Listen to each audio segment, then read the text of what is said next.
Alford. It's your boy, Alford Was A Mistake. I'm here with Classic Ruby, y'all. What's up? What's good? What's happening? What's popping? Listen, okay? I'm barely surviving. Me and Mr. Rubes are having one hell of a week. We even went to the emergency room. I don't know what's going on in Canada, but they have all these like emergency viruses. They're not even concerned. Anyway, like, oh yeah, a fever over, your brain boiling temperature, no problem. Oh, blisters, you'll survive. Like that's where they're at right now. It's like, you know what? Rona's not even the biggest concern that they have. It's fine. But you know what? I'm a survivor. So I'm here. I also have to make sure that I get out the happy birthdays while I can, because there are several, literally. So first of all, we have Wilhelmina. She's normally in the chat. Her birthday came first. So shout out happy birthday to her. Like literally 3 days later, we have Ms. Vonda in the chat, and it was her birthday. So happy birthday to her. Well, it gets belated now, but happy birthday to her. Girl, that's right. Go forget you. You thought I forgot, but I didn't forget because I take notes from Shar. Anyway, also on the list of the birthdays, okay, is Rosalind in the chat. Her birthday's coming up in like a day or two, depending on what day of the week. I'm not really sure, but like it's like very soon also. So shout out and happy birthday to her. So we had all these birthdays, and if I didn't have the birthdays, I wouldn't have had to show up. But since we had the birthdays, I guess I showed up, and I brought some news with me. Also, we have something really exciting tonight because we have a special guest here that was witness to a crime. I'm not gonna name the person. Definitely not. Okay. But we do have a witness here that was witness to a crime in the news, and we're gonna cover the news, and then we're gonna interview them. But again, I don't want to name any names, right? So I'm here for that also. How you doing today, Zel? I'm good. Interesting week. Living night shift life. So that's what happens when you live night shift life. You see interesting things. Oh my God, I forgot another birthday. Kelly. He's also often in the chat, although now he's like in a weird time zone, so he watches on his own time. So when he listens, he'll hear it. Happy birthday. You know what? I would have forgotten, except Vonda said Scorpio season. I'm like, oh yeah, his birthday was also in the last week. My bad. Y'all do a lot of y'all. Like, I mean, me and Zel are basically born like a day apart. I guess Scorpios like us, Zel. I don't know. What do you think? Maybe my auntie birthday was today. My brother birthday in like 4 days. Oh, one of my best friend birthday in 3 days. So yeah, I guess Scorpios like us, or they like hate watching us. One or the other. I don't know. It's a thing. Sorry. Anyway, as you were saying, I don't want to trample over your rights with your PTSD, but I'm not. That's not a hint. It's not a hint, guys. Who the special guest is who witnessed a crime.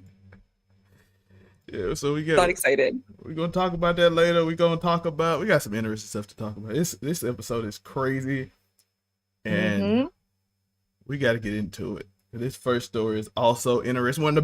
By the way, this person is one of the biggest on our channel too. It's been doing really well over the month. This person is part of that. So the first story is a doozy. All right, let's do it.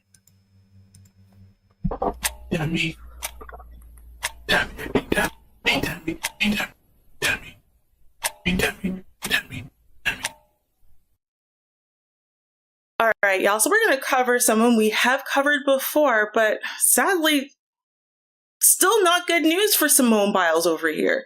I mean, why can't this woman just catch a break? Okay, she is a phenomenal gymnast.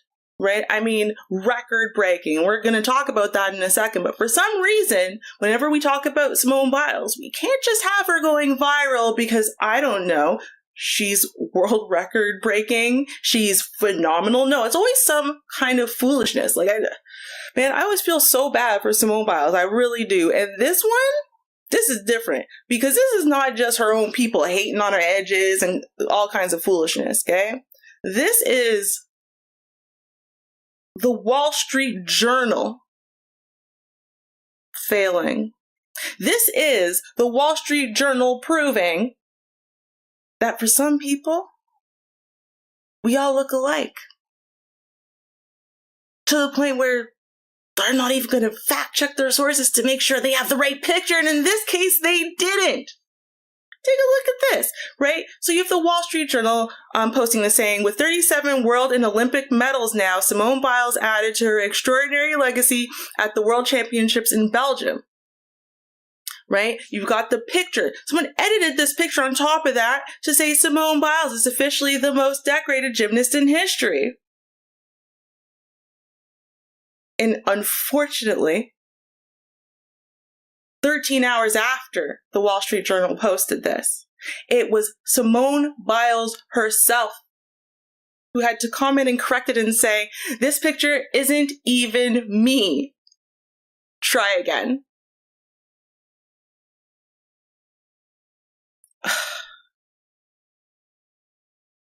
I mean, just imagine, try to imagine, y'all. Just try to imagine.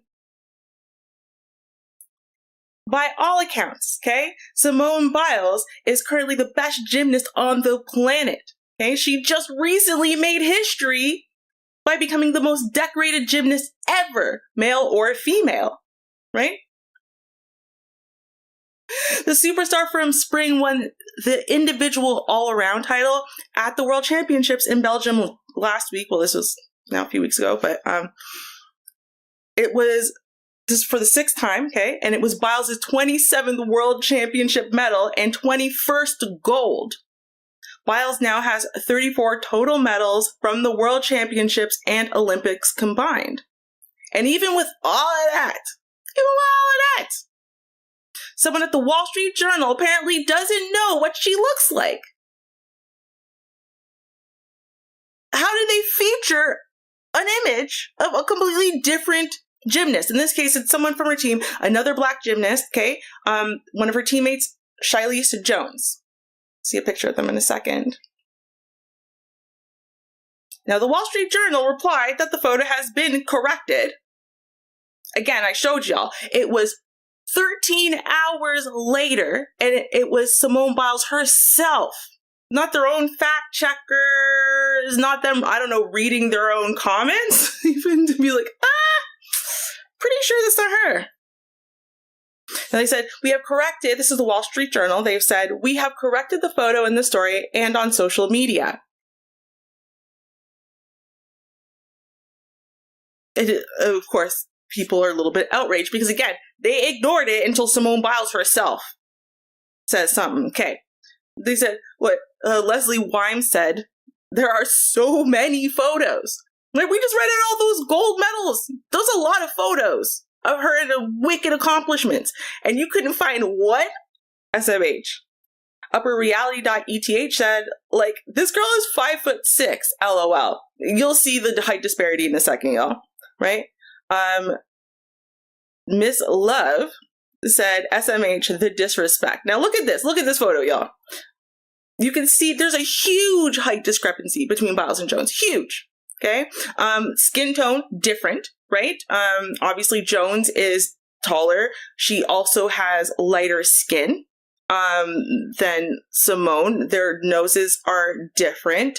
They have completely different smiles. They have different face shapes. They have different foreheads. They have different, like, I mean, literally, they don't all look alike, right? They don't. They don't look similarly enough. You could be like, oh, I see the honest mistake. Like, they just don't. They just don't. I'm sorry. You're not going to convince me, oh, this is just an honest mistake. It's fine. It's just not. And she is back. Gymnastics Golden Girl and spring resident Simone Biles will compete again. Yeah, she announced today she'll compete in August at the U.S. Classic. It's the last qualifying event before Nationals and her first event since pulling out of the competition at the Tokyo Olympics. Lots to talk about. Sherman Chow has been speaking with a sports performance consultant who's worked with Simone Biles. Yes, indeed. A licensed therapist who worked with Simone from 2013 to 2017, preparing her mentally ahead of the Rio Olympics, where she won 7 medals, 4 of them gold. Now, Simone is returning. Today, USA Gymnastics made the big announcement that she will help headline the U.S. Classic on August the 5th. Back in 2021, at the COVID-delayed Tokyo Games, she had pulled out of multiple events because of the twisties, when gymnasts lose their spatial awareness while airborne.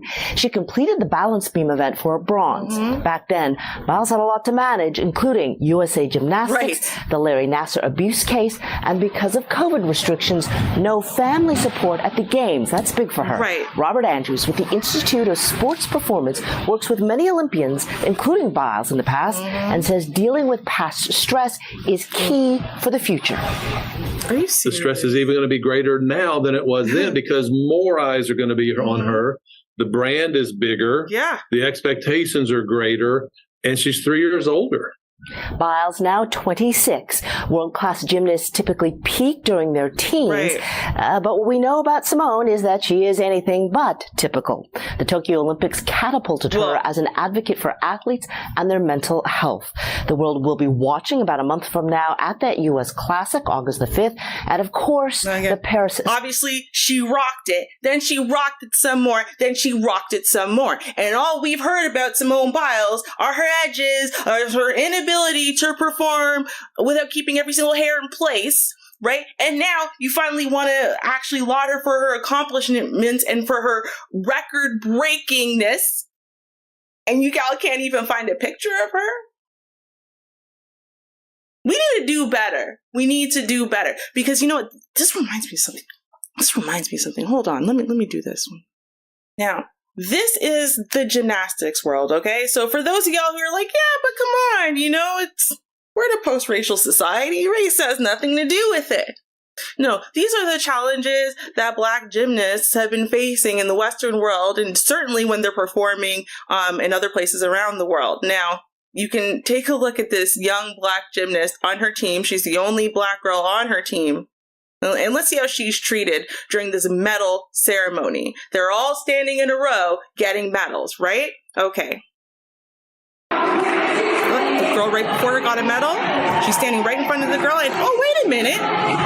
Oh, she goes over to the Black girl, looks at her, goes to the next one. It's like she wants that little girl. She wants that little girl to have her heart broken. Simone Biles' heart was broken. She just said that. Why? Because she knows what this is. She's been treated this way. Yeah, the body, they said, well, this was unacceptable. And that woman who just did it was like, oh, it wasn't intentional. I didn't skip the little Black girl. That's not what happened. Not on purpose. I just got confused. With all of the faces, I got confused.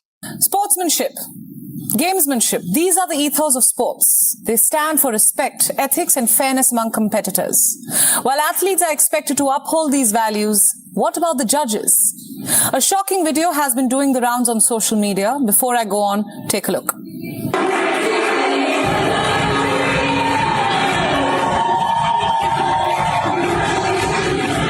I just want y'all to see right there, right here. We can stop right here. Because that's what this is really about. It took 18 months for an apology, right? It took 13 hours in Simone Biles quoting it before the Wall Street Journal went, oh, maybe not all Black people look alike. Maybe they're not interchangeable. Just use a picture of a Black person, call it a day. That's how we treat our world record breaking. Not just for women, but across all genders. Record-breaking. Black woman. And that's how we're going to treat her. That, and let's complain about her edges. I don't know. Y'all let me know what you think.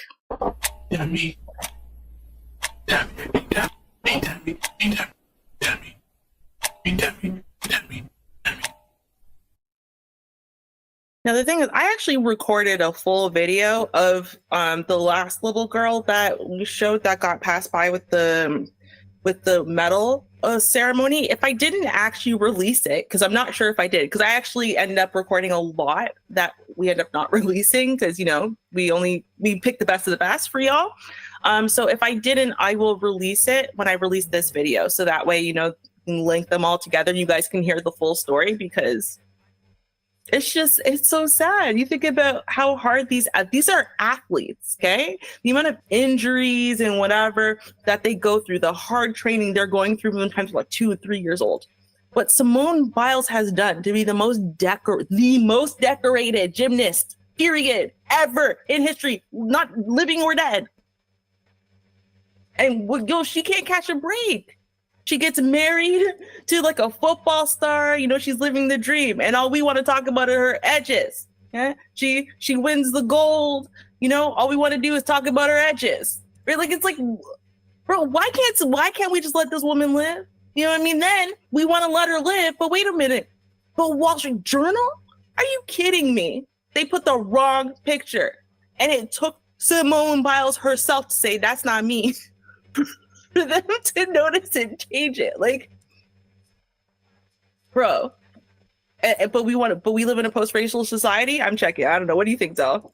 Listen, first off, you should know who Simone Biles is. She's literally one of the most famous people in the world. She's won multiple Olympics.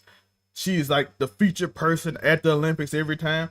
The thing is, I heard Ireland, one of the Ireland judges, which is interesting. I heard that they want to change the rules because Simone Biles is too good. And it's like, it's unfair to the other girls. You know what they really mean, don't you, Ruby?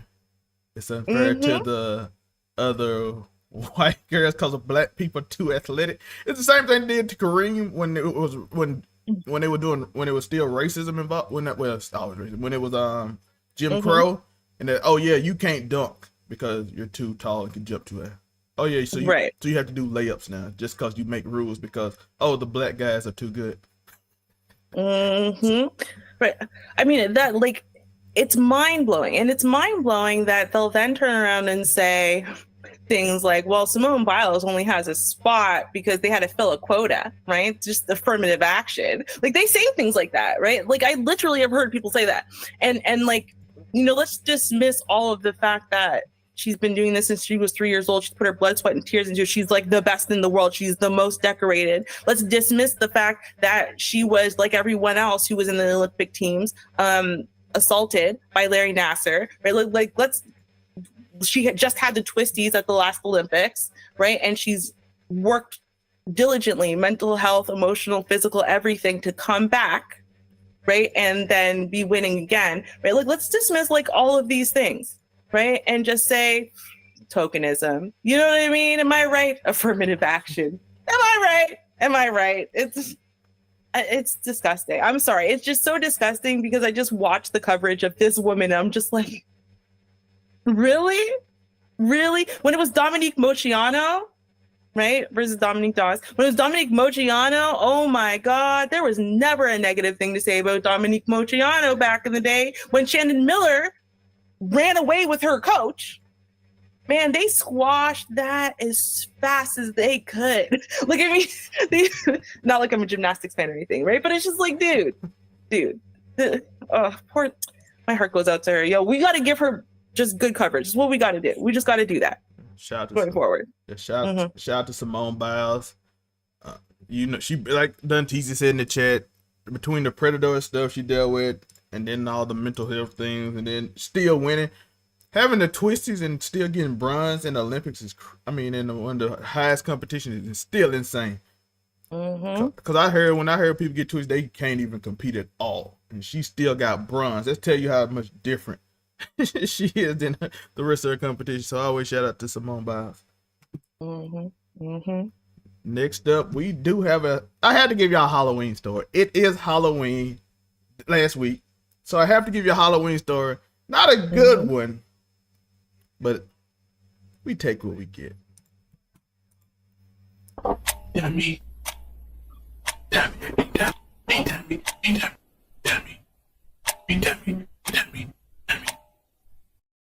Wazam, of course I do a Halloween story. It's Halloween week. We have to do something Halloween. And of course I'll be that news, and your boy Zel is going to find a crazy Halloween story. A Long Island man points gun at 6-year-old taking part in Halloween booing tradition. He points a gun at a 6-year-old. I didn't even watch this because I want to do a reaction to this. I don't need to research. I just know it's the title itself just enough to get me involved in it. I just want to see what happened. I want my genuine reaction to this story because this sounds crazy. Long Island man is under arrest after he allegedly pulled a gun on a 6-year-old who mistakenly left Halloween candy on his front porch. All right, Jenna. Wait. You pulled a gun on a 6-year-old who left candy on your front porch? Left candy? Goldberg walks us through what allegedly took place and the outrage that has followed. This is the man who Nassau police say pointed a gun. Aunties, y'all know what to do. Tell me. Don't be racist. Tell me who you look like. It's not. It's that. Tell me, y'all know. I know. It's a joke between you. You watch a bunch of black movies. 6-year-old's head, who went back to get a bag of candy his sister may have left on the wrong porch on Saturday night. The kid is just traumatized. He couldn't sleep last night. It was very scary. 2 people close to the family who didn't want to be identified by name told us what they say happened. A mom drove her kids and nephew to this house on Rockcrest Road in Manhasset. Listen, Long Island people crazy. I done found that out. Like over time, I done found Long Island people they are not here. This is a nice house. This man probably well to do. This is a great looking yard. To be able to pull a gun on a 6-year-old, you have to be paranoid or crazy. Let's go look at some more.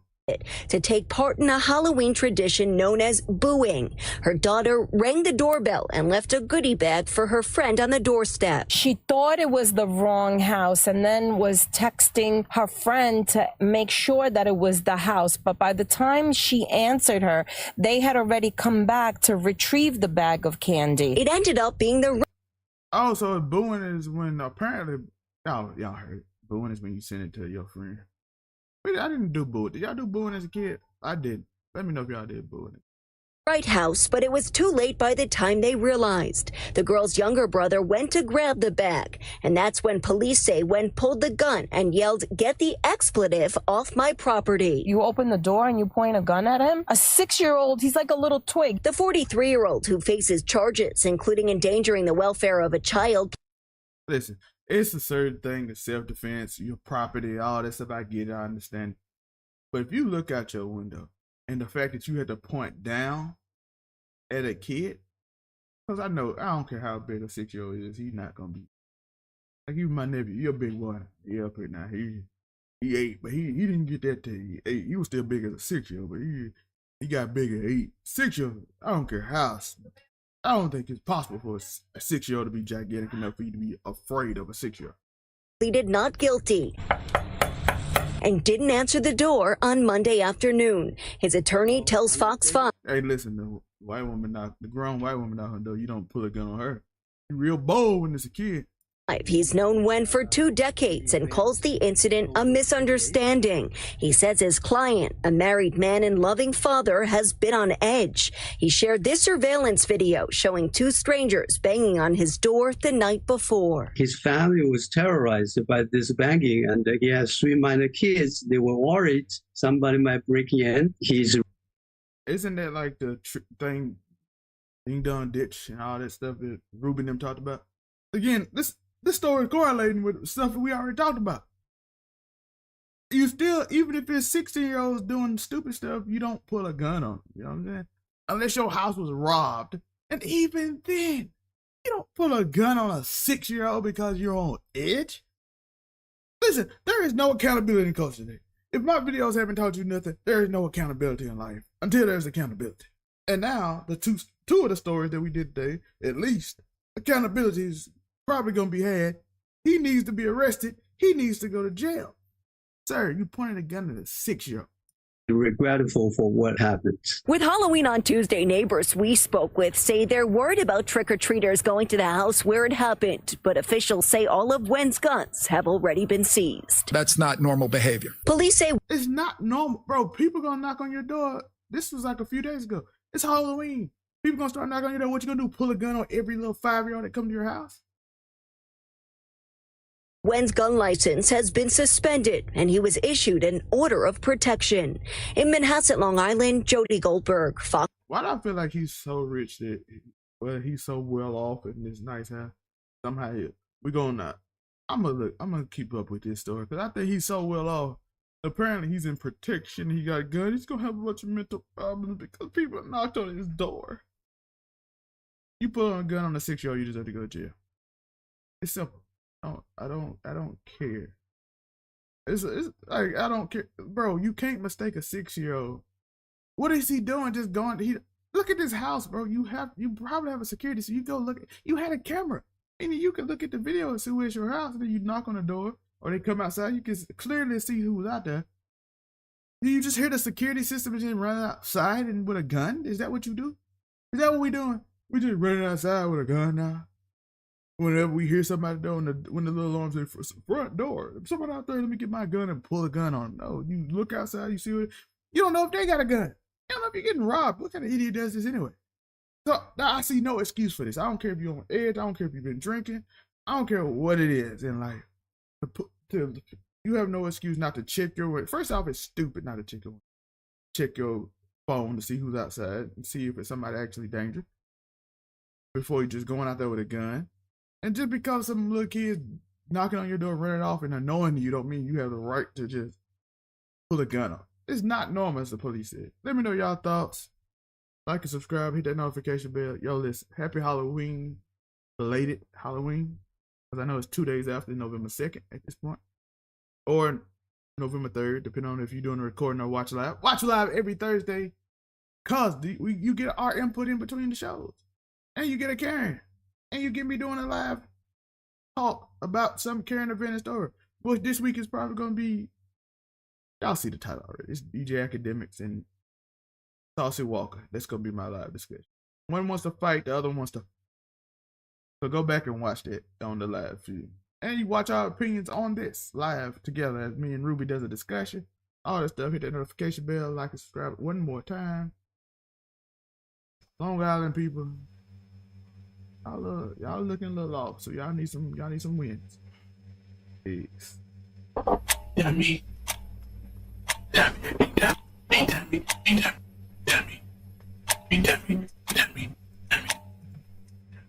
Yeah, thank God it wasn't a black kid, or we would be in a whole different situation, because we know how they would treat that. Oh, I thought he was a grown man. Mm-hmm. Sir, that's a 6-year-old that's like 4 foot tall.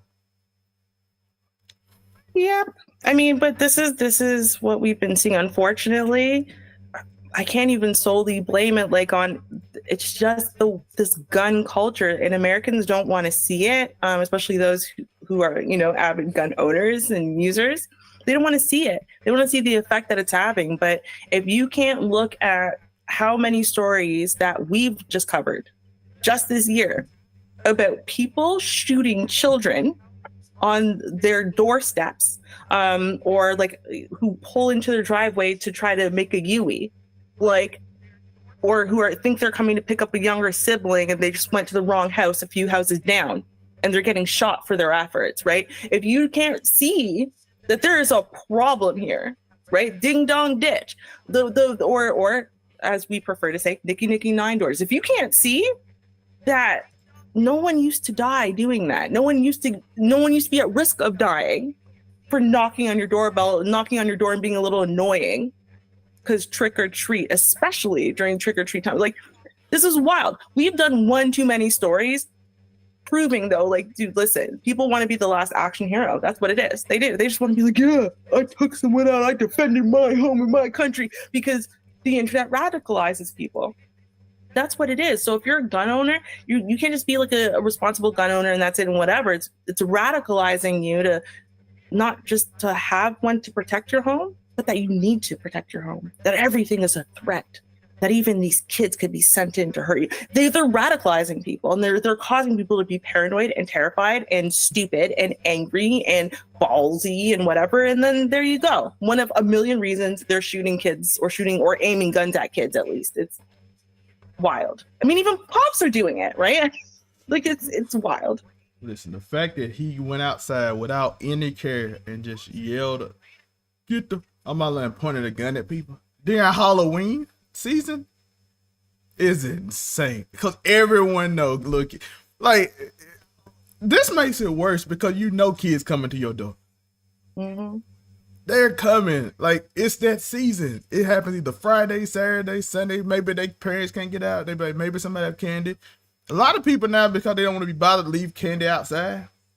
I did see some people fight over some candy outside, some grown people stealing candy from kids. But that's a wild story. I was going to do that, but this one was so crazy. I had to do it. They actually pulling guns on kids now because some teenager ding-dong ditched twice.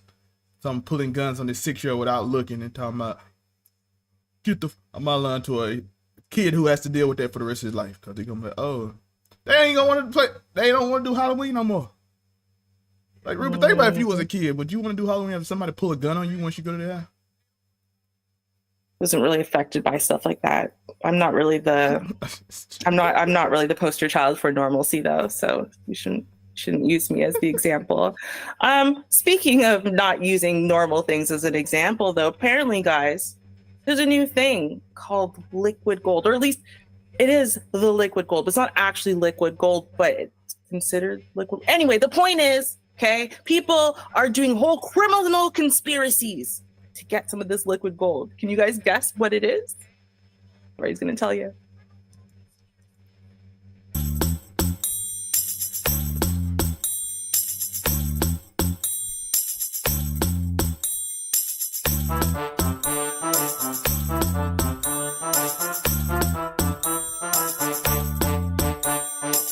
Yo, do we have a fascinating, sordid tale of an underground theft ring? That's right. It's been going on right underneath your nose, and you didn't even know there was a gold mine right down the road. Liquid gold, they call it. If you don't know what I'm talking about, you're about to. Before we get started, shout out, thank you so much to Char Willie for this story suggestion. Cheers! I was a little tickled, I'm not gonna lie. But I have heard of this before. Mostly like on TV shows, but I guess, we've advanced along. But I remember this premise being shown in certain TV shows. So, hey, I guess, the real world, realities have caught up to what TV forecasted would soon be reality. And now we've got people robbing liquid gold centers. What am I talking about? Well, let's watch. Interesting story to get to now because thieves all over Metro Atlanta, they're stealing what restaurants and thieves call liquid gold, which is something everyone wants. See? Take a look at this surveillance video. It's of criminals using that white truck to siphon used cooking oil. This is an amazing story. It isn't Liquid just gold, restaurant y'all. owners who are being hurt by what's become a crime now. It's leading to spills that threaten our water supply, and they're causing crashes. Now, I got a thought. I have a thought about what we can do to deal with all of these new oil spills. Well, we'll get to that in a second. This surveillance shows thieves backing up a white van to steal used cooking oil from Devon Restaurant in Midtown Atlanta. They spilled some of the oil. You can see it seeping into the street. I go to turn and then suddenly I'm down. Like my bike is sliding across the road. Wow. It's crazy. 17-year-old Ashlyn Whitfield's motorcycle hit that patch of cooking oil and she wiped out. Point. This is police body camera video of her talking to an officer after crashing on Peachtree Street at 15th in July. Fortunately, she only scraped her knee. She snapped these photos of the sand crews used to cover the oil after she wrecked. Ooh. I was so flabbergasted to hear that there was some secret underground cooking oil ring. The same spill caused a car to crash earlier that morning. And I ended up hitting that pole. Thieves are stealing used cooking oil from restaurants across North Georgia. Police are trying to find two men who stole used cooking oil from an Athens. Okay, I'm sorry, hold on. Channel 2 Action News. Does anyone else think that sounds ridiculous, though? They stole used cooking oil. It's kind of like, well, if it was used, then it's trash to you, right? So they stole your garbage. Are we mad now and, like, criminalizing stealing garbage? Or do these companies also think it's liquid gold and they sell it at a good price? And if that's the case and they sell it at a good price, why are they holding on to it for significant amounts of time that they're worth being robbed for it? Do you know what I mean? Like, if they think this is liquid gold, why aren't they selling it off? Like, I don't know.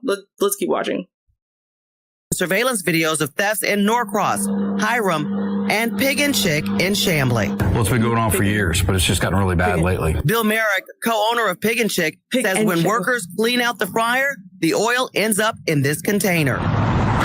And then the thieves come along and they cut the locks off and lift this up and cram their hose down there to steal the oil. Pig and Chick gets paid by a company that recycles the oil. Usually, the checks are for a couple of $100s. But with thieves frequently hitting the barbecue joint, sometimes on back-to-back nights, they're much smaller. I deposited one for $12.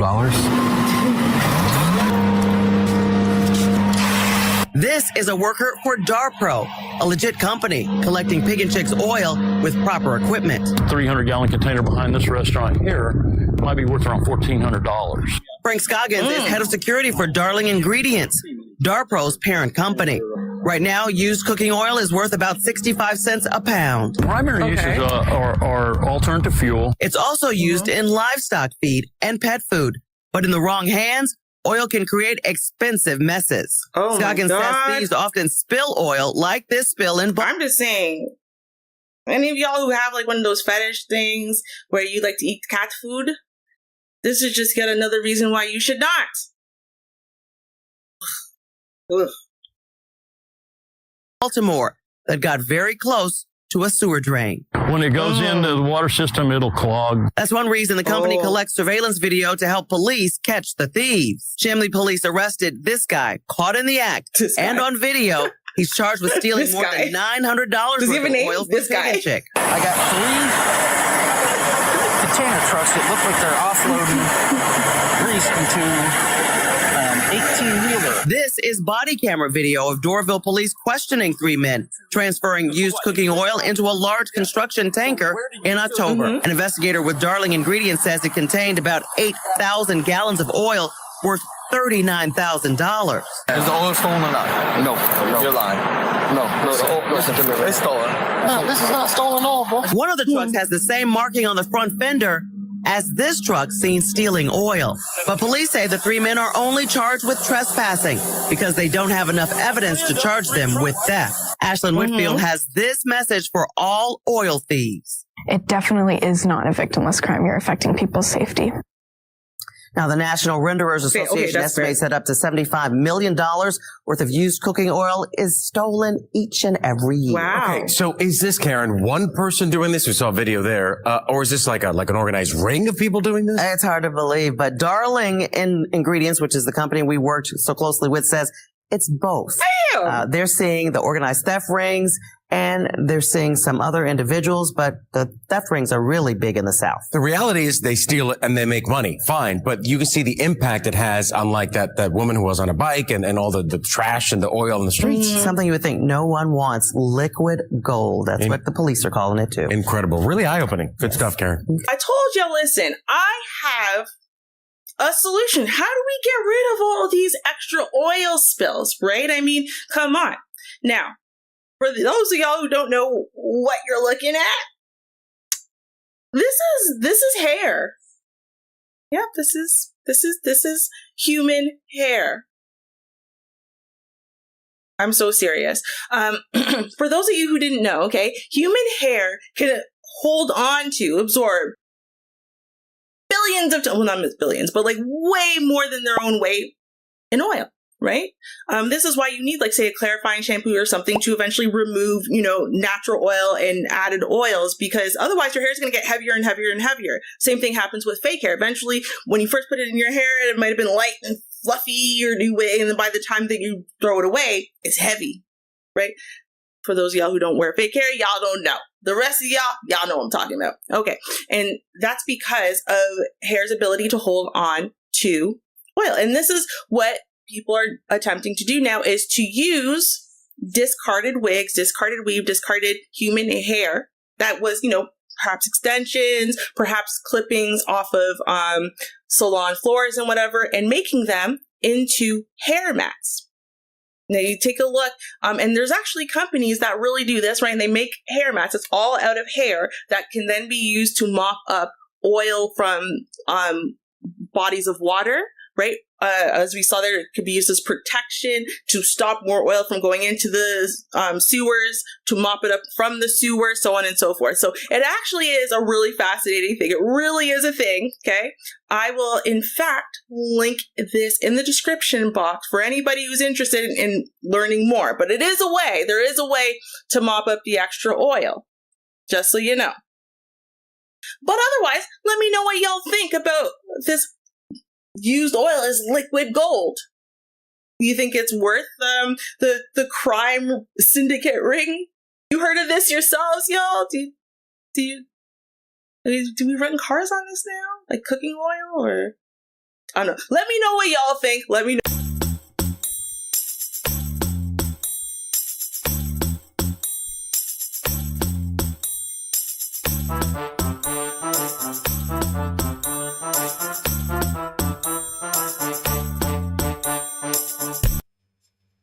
I'm not even kidding. If someone had just told me, yo, I make my money doing criminal stuff, I'd be like, all right, cool. Like what? And they say, yeah, well, steal cooking oil. I'd be like, you know what I mean? It just sounds so dumb. It sounds so stupid. I don't know.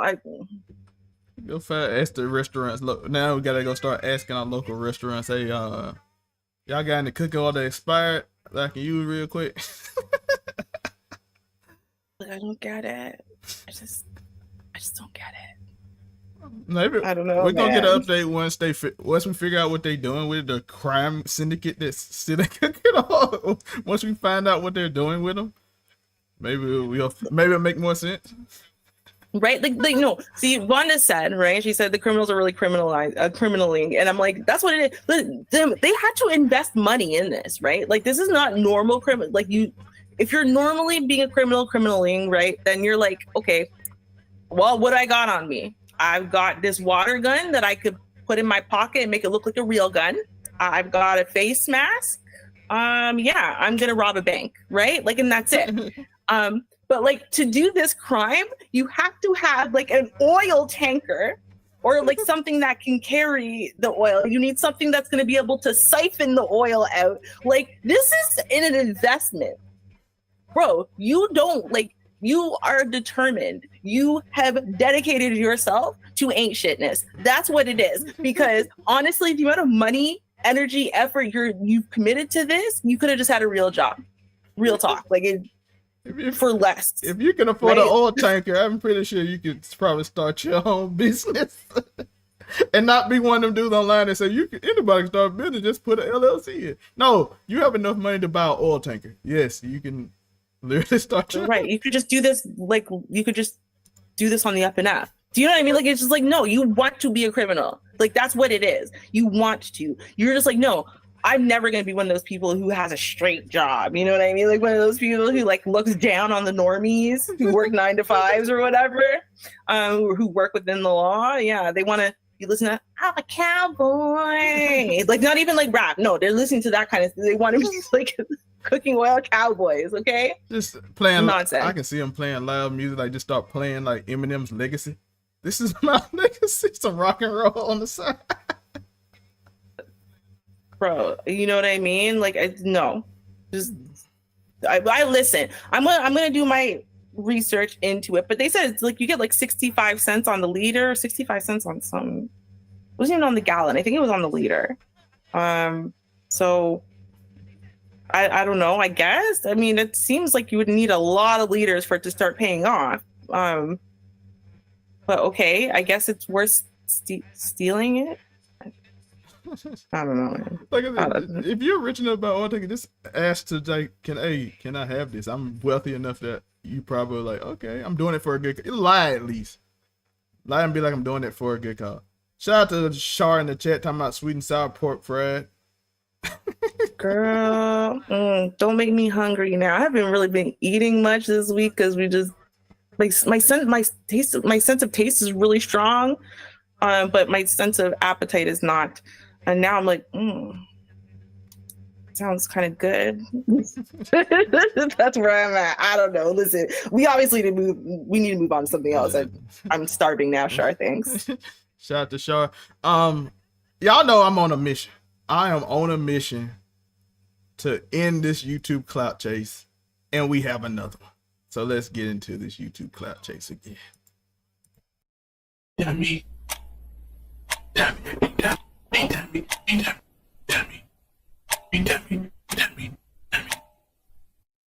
Quick story real quick. I want y'all to understand something. My cousin once, right, he was dating a teacher. This is a story. Shout out to him. He was young. She left her husband, moved next to him in the apartments, which is basically like a mini project for like a country place. Not really the project. And she left for everybody. Then he broke up with her. He said, I left everything for you. I even possibly lost my job as a teacher. My cousin said something simple. He was like, I'm 16 years old and I can't do nothing for you. And what's the purpose of this story to do with the story we're talking about with 19-year-old Alford Lewis, who was arrested for assaulting random people for TikTok prank? Young people don't have consequences usually. And then once they do, it's trouble. Because as 19-year-old Alfred Lewis is learning, there is consequences for your actions. My cousin, of course, had no consequences. The adult had the consequences. But if he was 19, he would have to deal with said consequences. Let's say he got her pregnant or anything else. Now, 19-year-old Alfred Lewis arrested for assaulting random people for a TikTok prank, and his friend is also charged for recording the incidents. Yes, you are accessory. You are leading him to do it. In one incident, deputies said one of them used a gun and physically assaulted a victim to rob him on his iPhone 14. It was a prank. I had no problem with the man. Yes, I just hit him with a gun and robbed him. It was a prank. Yo, listen, it's a prank, coach. It's terrible. Listen, Zel is here to expose this IRL prank culture thing and tell you, you all will go to jail. You will get SHOT, because I don't know how that does with the algorithm, you know what I'm saying? But you will get it. You will get popped. Yes. We saw the guy who got off. The only thing he got charged with is firing it in a mall. He got it completely off because it was self-defense. You are harassing someone. And now we see it again and again and again. Now we have 19-year-old Alfred Lewis, who we will watch live explain his prank. Let's go see it. Oh, I just made a mistake. Everybody makes mistakes. This is the. Let's go watch his mistake. Let's give him a little credence. Let's go give him a little credence. Video in question, first shared with KA. Sir, a mistake is accidentally tripping someone, firing a gun in the air and it coming down, hitting somebody, shooting a gun off in the woods and hitting somebody, and you didn't know it was them. Accidentally moving in the wrong lane because you wasn't paying attention or you were sleepy. That is a mistake. Sir, you just punched the man in the back of his head. That's assault. HOU 11 via the Nextdoor app. In it, you can clearly see Lewis striking a man in the head from behind before he turns around in shock. I know, like, from the video, all you see is, like, that part about it, but what people didn't see was that I shook his hand after.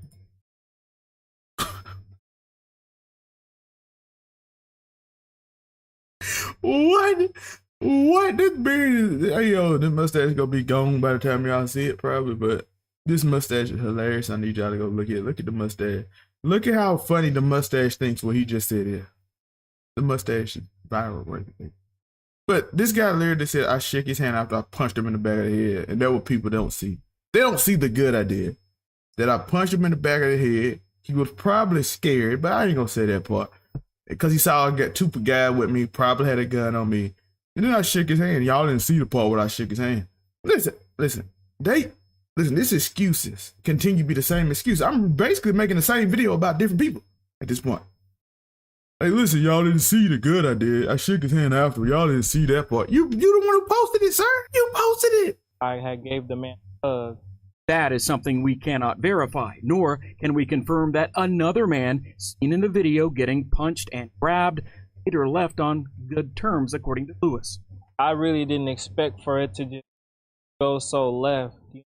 I told Lewis that law enforcement is investigating the incident, something his mother and father were also aware of.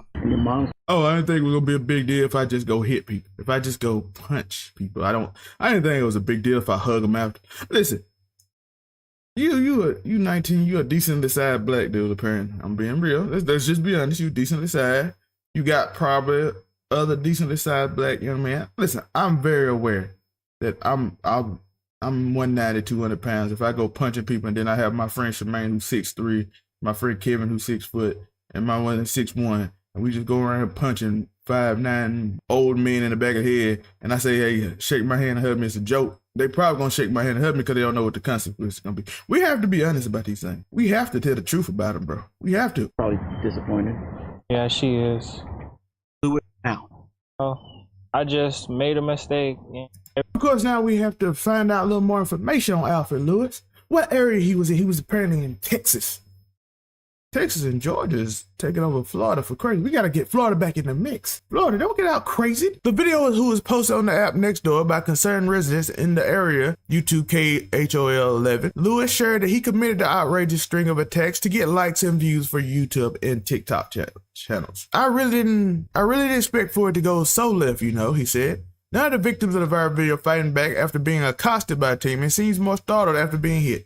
Lewis said the video only highlights the bad part of his action and does not show what happens after. Sir, you posted the video. Lewis called an assault a mistake. It said the videos only highlight the bad parts of what happened on YouTube. What people don't see is that I shook his hand after and gave the man a hug, he claimed. Lewis shared that his parents were disappointed by his behavior after discovering what happened. The video received backlash of a harsh reaction due to the unprovoked violent nature. Before you go out at anything you feel is bad or that you could look bad, make sure people know, or just don't do it at all, Lewis, about doing something similar for clout. What did they say?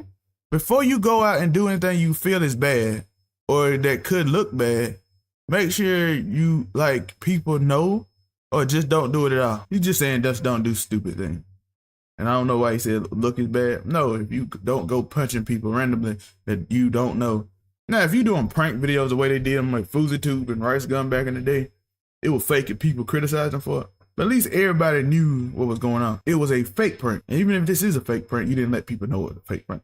It's unclear if any of the victims had pressed charges against the team for his violence acts, according to the outlet. It's a nice, quiet neighborhood, so I'm a little surprised someone that brazen to come up and hit somebody without warning or without reason. An unnamed resident who said he walks in the park 4 days a week. Yes, he's in a public park. He's going around punching people in a public park. Lewis' actions highlighted a disturbing trend among the youth who seek to gain online fame. The trend that Zel been talking about. Online, doing stupid things online to get famous. In August, Philadelphia TV news reporter Bob Kelly sported a visibly swollen eye while on the air after being sucker punched in an attack he blamed on a TikTok channel. It was frightening, disturbing event that apparently was incited by this TikTok trend. Similar to what you saw happen in Cardi B with the water and Bing video, Kelly said. This is very strange. What trend causes you to harm other people? It's not a good trend. It's not a good trend. This clout goblin society we have is all negative. It's no positive to it. This is the one few things you do about. It's positive and negative, everything. It's not clout farming is not positive in any way. Usually you have to do something to somebody who doesn't deserve it. It's part of the clout, right? The part of the clout is doing something to somebody who doesn't deserve what you did to them. Whether it's chasing a bigger name and just talking about them relentlessly and making 40 videos on them and harassing them and kind of digging in their private life. Or it's going in and punching people in the back of the head, or doing a stupid challenge that might hurt you and cause your parents to have to pay some ridiculous hospital bill. You be like, it's just me. But soon later, somebody has to fit the bill if you get hurt from a cinnamon challenge where you choke and almost die. So then they take you to ER. Somebody has to pay that bill. Not you, because y'all kids. And somebody has to expose this. So it's Zel's job to expose this. Tell me what y'all think. Like and subscribe, hit that notification bell. All those things. Hope it lit up for you. And Mr. Stash, I might keep. You don't never know. So if you see me with it next time, make sure you like and subscribe for the Stash. Peace. Wait, as of an hour ago, but after I did this video, on October 31st, happy Halloween, by the way, for anybody that did it, he got charged. Alford Lewis has been charged with assault, bodily injury, and aggravated robbery. That's his official charge. Well, I knew from the first video he was charged, but we got the official account of it. Aggravated robbery and assault, bodily injury. That's his two charges, as long as the person recording. He's not in custody right now, but he's been charged with it. So that's just an update on the actual charges. I know he said team charged, and I didn't give y'all specifics because it wasn't quite out yet, but now it's officially out. He's been charged. And I don't know how aggravated robbery? I said you robbed him, but I didn't think about it. You said it was a mistake and I shook his hand after. Sir, you robbed him. Like and subscribe. I don't. Just IRL YouTube streaming cloud. Worse than cocaine. Dummy. Dummy.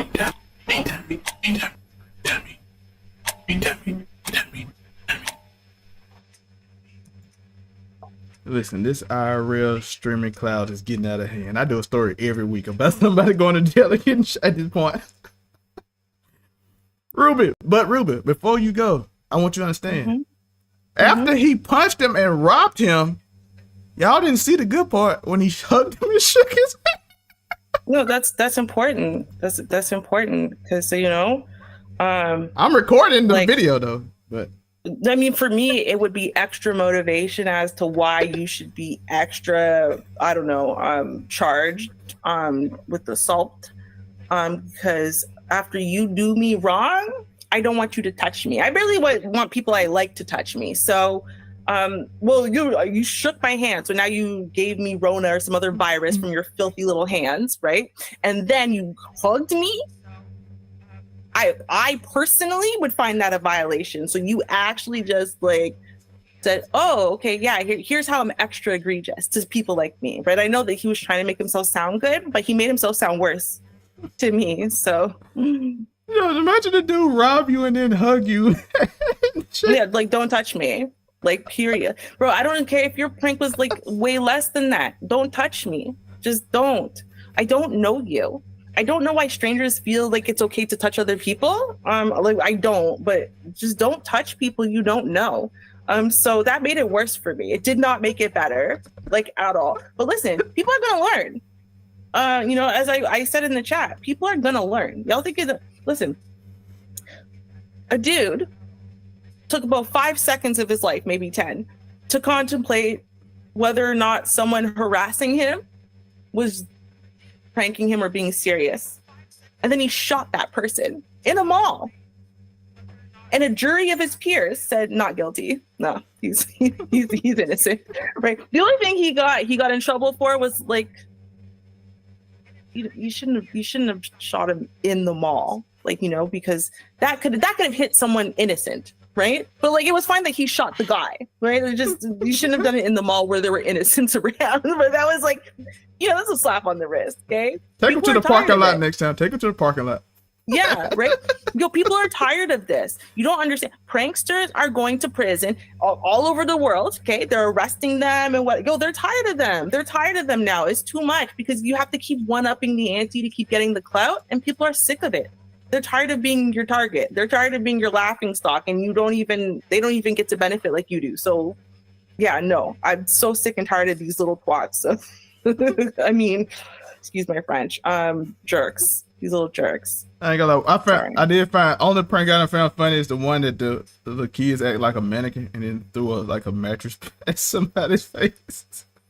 So I don't think you should throw things, but I think it's cute when people do funny things like that. Yeah. It's a mattress. If it was something hard, I'd be scared. It's a little mattress cover. No, you shouldn't throw anything at anyone. Period. Yeah, it's not.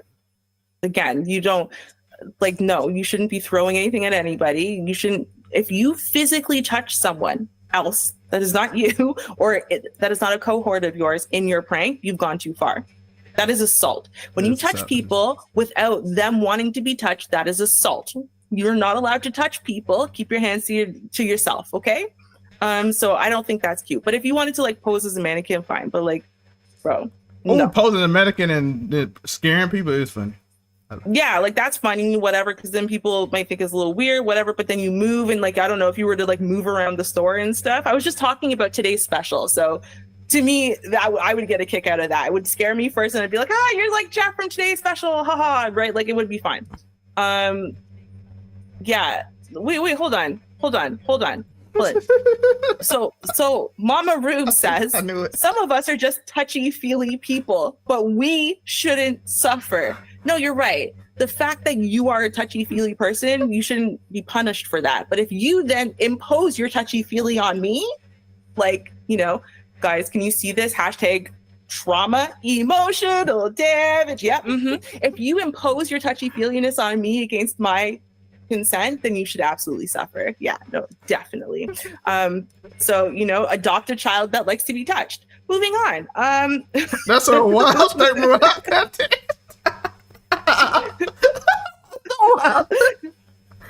I'm just saying. Moving on, listen, okay? Right now at this point, we could throw away all the youth because they pretty much almost all seem useless. And then every once in a while, there's a shining star.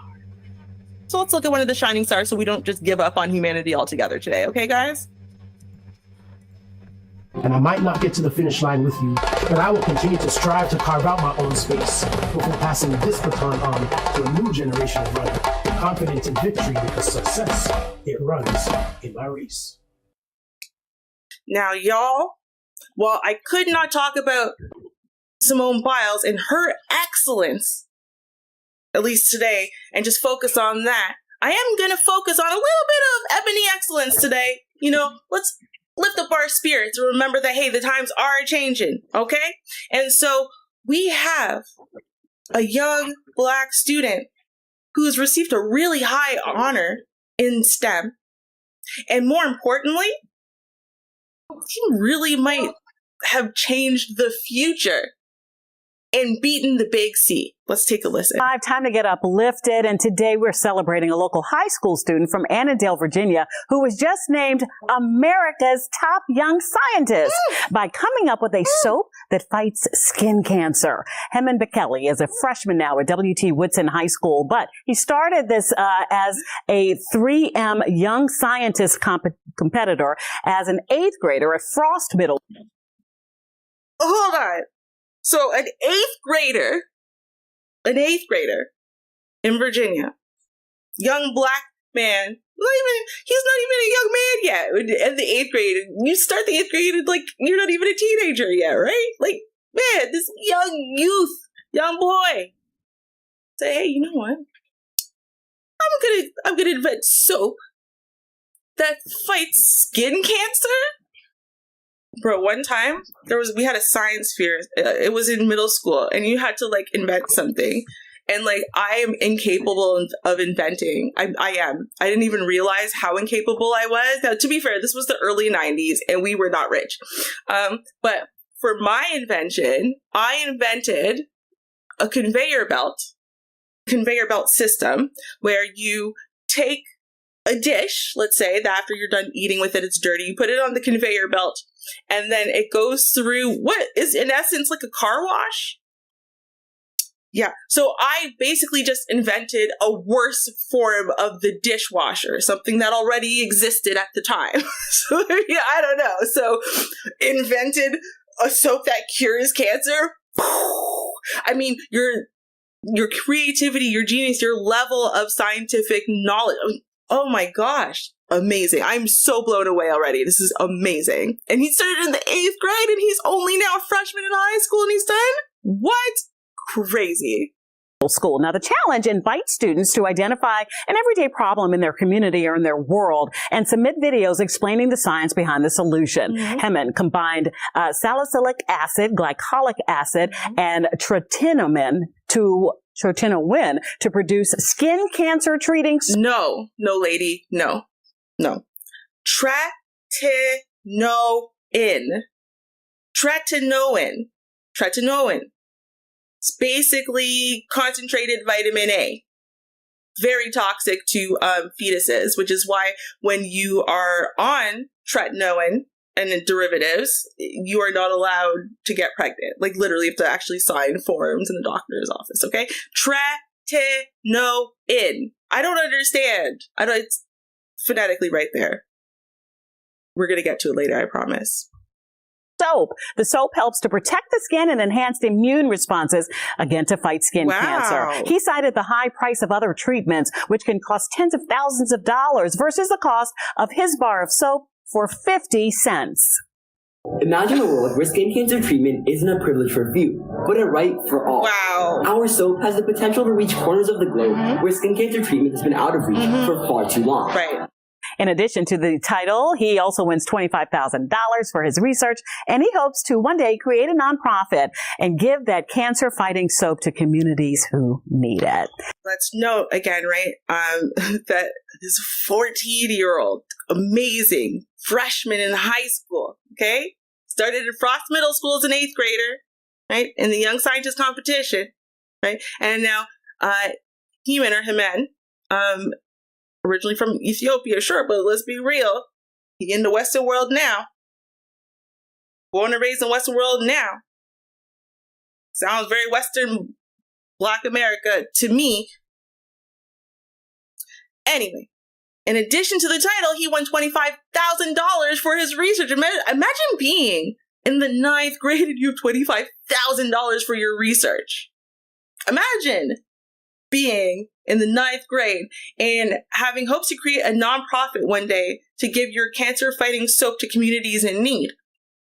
You created a solution that you can always be profitable and also afford to give away the solution to people who can't afford to purchase it. I mean, this kid is amazing. I mean, for real. They ain't lying when they say children are the future. But let me know what you think. Hey, were you a little inventor when you were younger? You invented, the next cure to something, but they didn't have the young scientist competitions back in the days, right? Or, hey, even better, do you have children now who are on a similar path and you're looking at, or you found ways to get your kids into competitions like this to help stoke and foster their ingenuity? Let us know. Comment down below.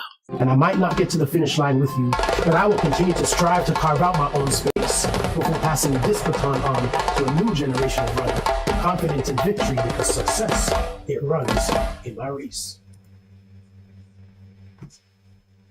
Yeah, I mean, honestly, the very sad truth is that music is not lying. Shout out to Mr. DJ Music, you know what I mean? But of course, with age comes wisdom. And the reason why we could all say that is not just from like paranoia and whatever, but I don't know if anyone knows this, but they cured cancer. Like a long time ago, they cured cancer. It was revolution. It was innovative. It was far less painful, far less expensive, not repetitive, for sure. Cure. Yeah, it's like, cure in a bottle. So they killed that scientist, the lead scientist, burned down the lab and every drop hint of the work that would have led you to be able to recreate it. And then everyone one by one went missing or died. So, it's a big pharma moneymaker that they're really not willing to. They don't want us to cure it. But to be fair, the one thing that I think is not a risk is that this is skin cancer, right? Because it's targeted towards skin cancer, and skin cancer is not a big pharma plus, right? Like that's really like a derm thing, and even derm doesn't really, there's a snip out, whatever. They remove as many moles as they do the actual cancer. So it's like, to kind of have that preventative thing, it wouldn't be hurting big pharma because it's not going to touch other types of cancers. So I think he might mostly be all right, but also maybe just move to where, let him live with a cousin. Or fourth cousin twice removed with a different last name. Oh, young man, I'll be honest with you. Take the job when they offer it. Because they first offer the job and be like, hey, I don't need you to cure it all the way. I just need you to hold it off and they keep having to buy my product. Because they going to make that offer. And if you say no, I don't know what going to happen to you. You say yes, they just going to put you in there and be like, hey, we got this pill that's new. And you have breast cancer for 30 years, but you have to keep taking this medicine for 30 years of your life and we make money off of it. Mm-hmm. I'm just saying. Pretty much, yeah. Now, shout out to him. In 7th grade, I'm trying to think what I was doing at 14. I got published at 14.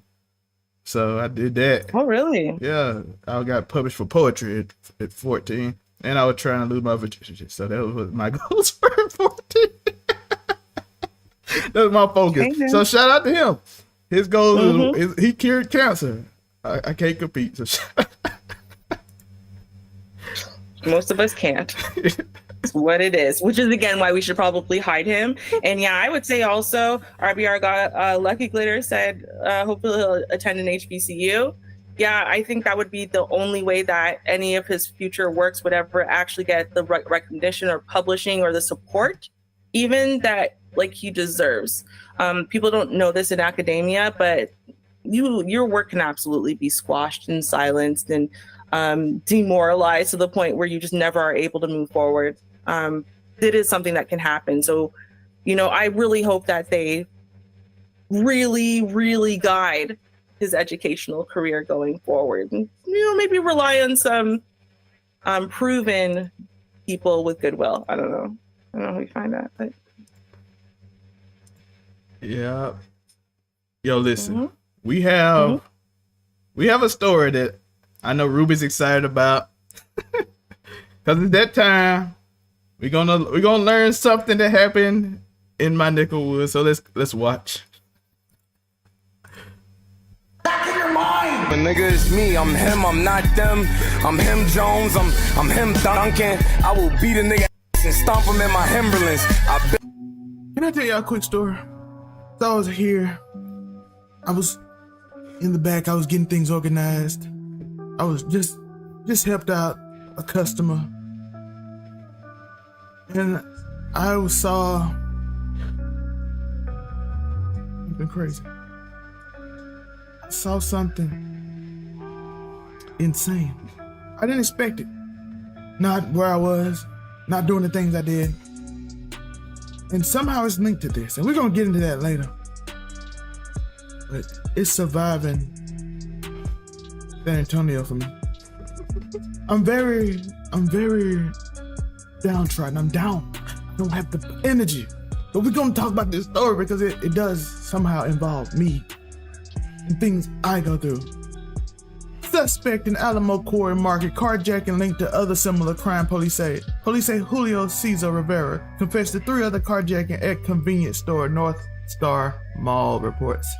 San Antonio, a man who shot a woman during an attempted carjacking at the Alamo Quarry Market last week has confessed to 3 other carjackings in the area, according to arrest affidavit. San Antonio police say 18-year-old Julius Cesar Rivera confessed to a carjacking at the QT convenience store in the 5500 block of US Highway 87 East on October 12th. The affidavit states that a woman was leaving the store with her husband when Rivera approached her pointing a gun. Rivera demanded her car keys and the woman complied. He then took off the woman's car. Rivera confessed to another carjacking at North Star Mall in the 7400 block of San Pedro Avenue on October 18th. Police say a woman was walking to her car in the mall of parking garage when Rivera walked up behind her and demanded her car at gunpoint. She complied and gave Rivera her car keys and he drove away in her vehicle. Rivera also confessed to a third carjacking October 19th at the same QT convenience store as previous crimes. An affidavit states that a woman and her child were walking to the car from a convenience store and Rivera came up behind them and demanded the car. Rivera told them that he would shoot them if they didn't comply. The woman begged Rivera to leave her purse and he threw it at her and then drove away in her car, according to police. Rivera was eventually arrested November 2nd after he shot Alan Costenda, 27, while attempting to take her car in the parking lot of Whole Foods in Alamo Quarry Market, according to police. Said Costenda had just left the store and was getting into her car when Rivera came up to her and demanded her vehicle. When she refused, Rivera shot in the face. Rivera is being held at Bexar Jail, charged with 5 counts of aggravated robbery and court record show. Now, what this has to do with me is, I don't think it was this, but part of his group apparently came in my store. I was arrested in front of me. That's it. He got arrested in front of me. Not him, I think. Maybe it was him or his brother, one of his friends. They got arrested in front of me while I was doing hot dogs. I was putting hot dogs in the boiler. He asked for a phone. I don't know who he called. He called somebody, looked upset, had one shoe on, ran through the woods. Police came, got him with a rifle. So now he's in jail, apparently. I don't think it's him because I think that would be in my area. I'm not giving y'all my area, so no, y'all not doing that. But yeah, they came in the store and got him. It's crazy. It's insane. I'm still putting in hot dog bun, told me to go outside. Shout out to them. Shout out to them because they be rocking with me, you know what I'm saying? Police don't usually rock with you, but you know what I'm saying? But that's not true. I'm not a popo guy, but I'm not against the popo either. I just, people. People are people. We done did stories on bad policing. We done did stories on good policing. Rankin County Police, I don't like. Y'all know the story. Watch the Goon Squad story. I'll put it at the end. We do not rock with the old police. We do not rock with that popo. But yeah, you see they have guns. So apparently he could have been like, where your car at?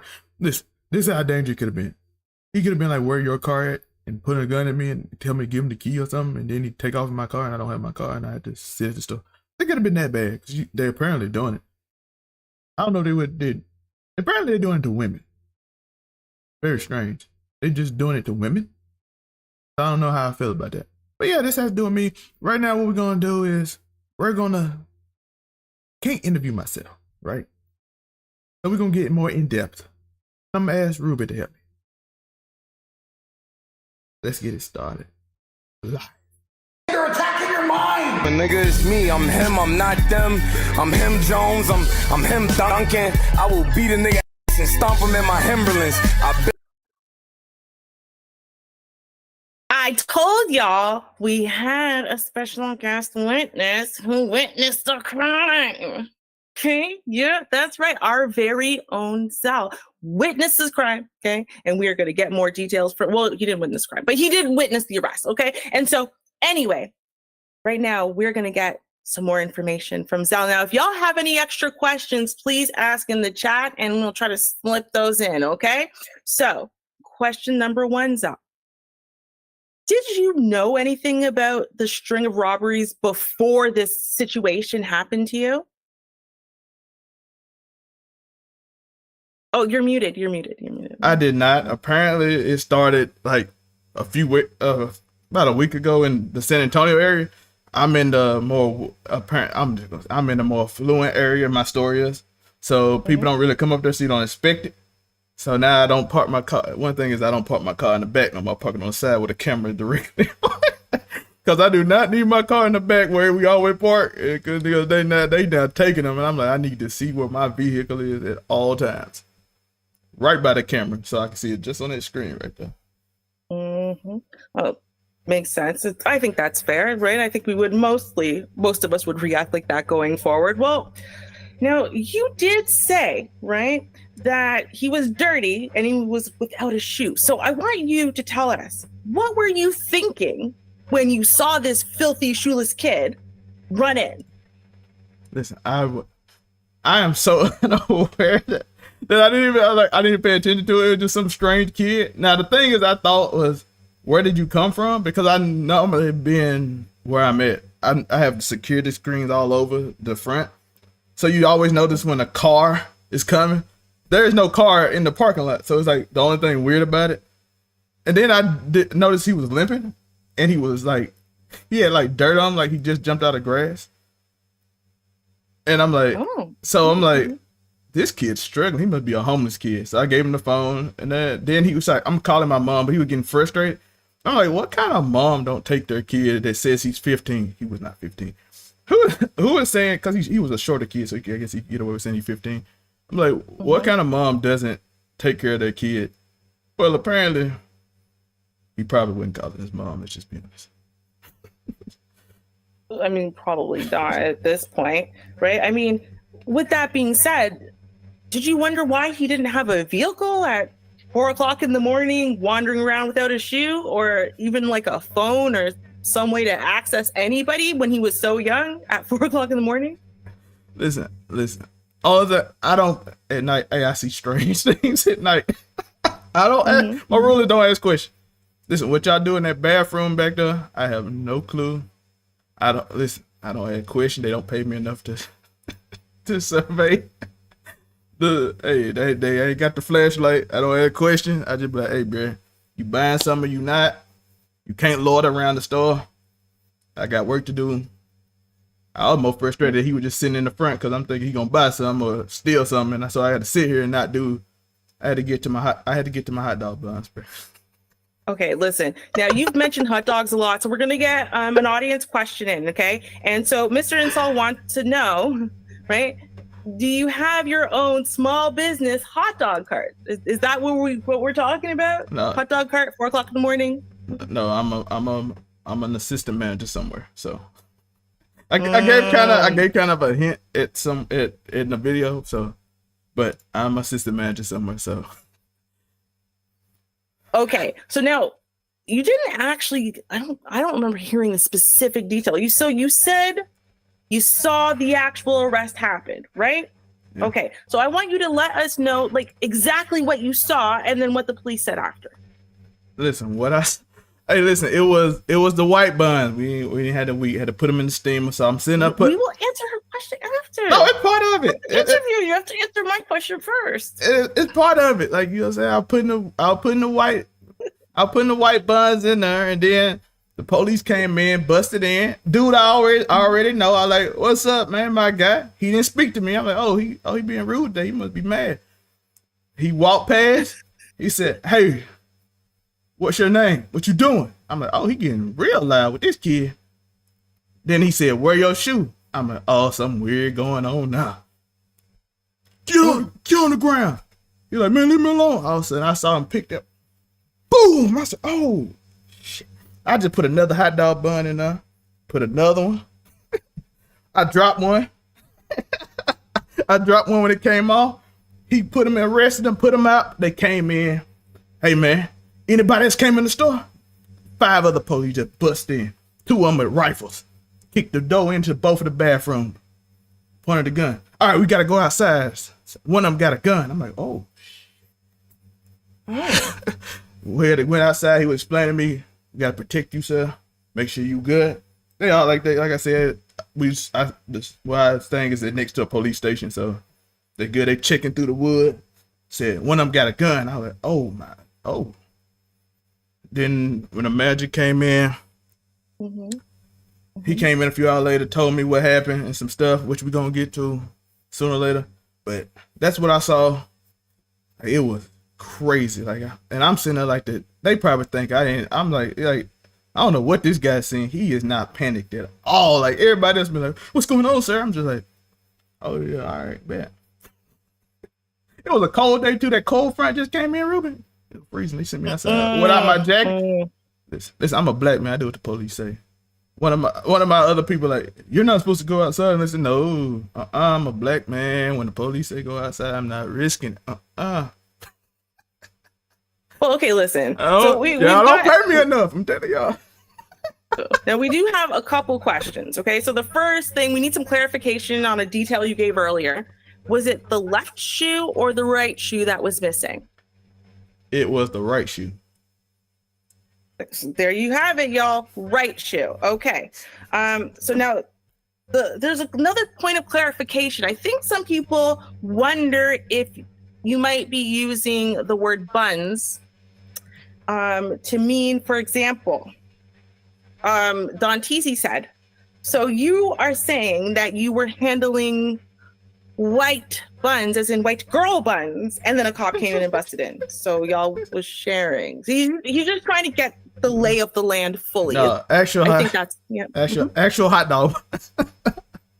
Oh, they're actual hot dog buns. There's no. I mean, just put the hot dogs in the grill. You know what I'm saying? Gotta make sure the people are full, man. I gotta keep my job. You know what I'm saying? Okay, sure wants to know if it was a pistol or a machine. QQ. You know what I'm saying? It was a rifle. You know what I'm saying? He had the whole rifle with the coat where it shoot faster, like to make it semi-automatic. One couldn't get his rifle out, so he threw it on the ground. I'm like, that's dangerous, but he got the pistol, and so he pulled out his pistol out the side. You know what I'm saying? Yeah, he couldn't get the rifle out, so he was stuck. So when he was running, he just threw the whole thing off and just got the pistol out and pulled it out and just ran with the gun like this. Oh my. Okay. Well, let's get back to, final details of the crime ring here. Now, at what point did you really realize the severity of the situation that had just unfolded in front of you? Well, my manager came in, and then the head manager, the store manager came in. He was like, oh, it's a wreck up the road. Police came in, hit him, told him everything that happened. Like, listen, they hit a pedestrian woman that was just walking. They hit her. They stole the car. The car drove off the side of a bridge and knocked out like 3 cars, and they flipped on top of each other, and there was fire, and the kids jumped out the car, apparently, both of them, and ran through the woods. So that's where he was coming from. And that's why he was limping, because he was hurt, and he lost his shoe through it. So they knew somebody lost a shoe. So they were like, so he came, so they basically said that they got a little crime ring, and they've been stealing cars. Y'all saw in the video, they've been doing it since October 19th, apparently. And it's always at the same type of place. A mall and where I work at. Now I can't. Y'all had to search for it because I said it in the video, but I ain't gonna DDoS myself. But it's the same 2 places. Oh, Wow. Well, you know, Zel, we all have to thank you very much. I see some of you are smart alecky.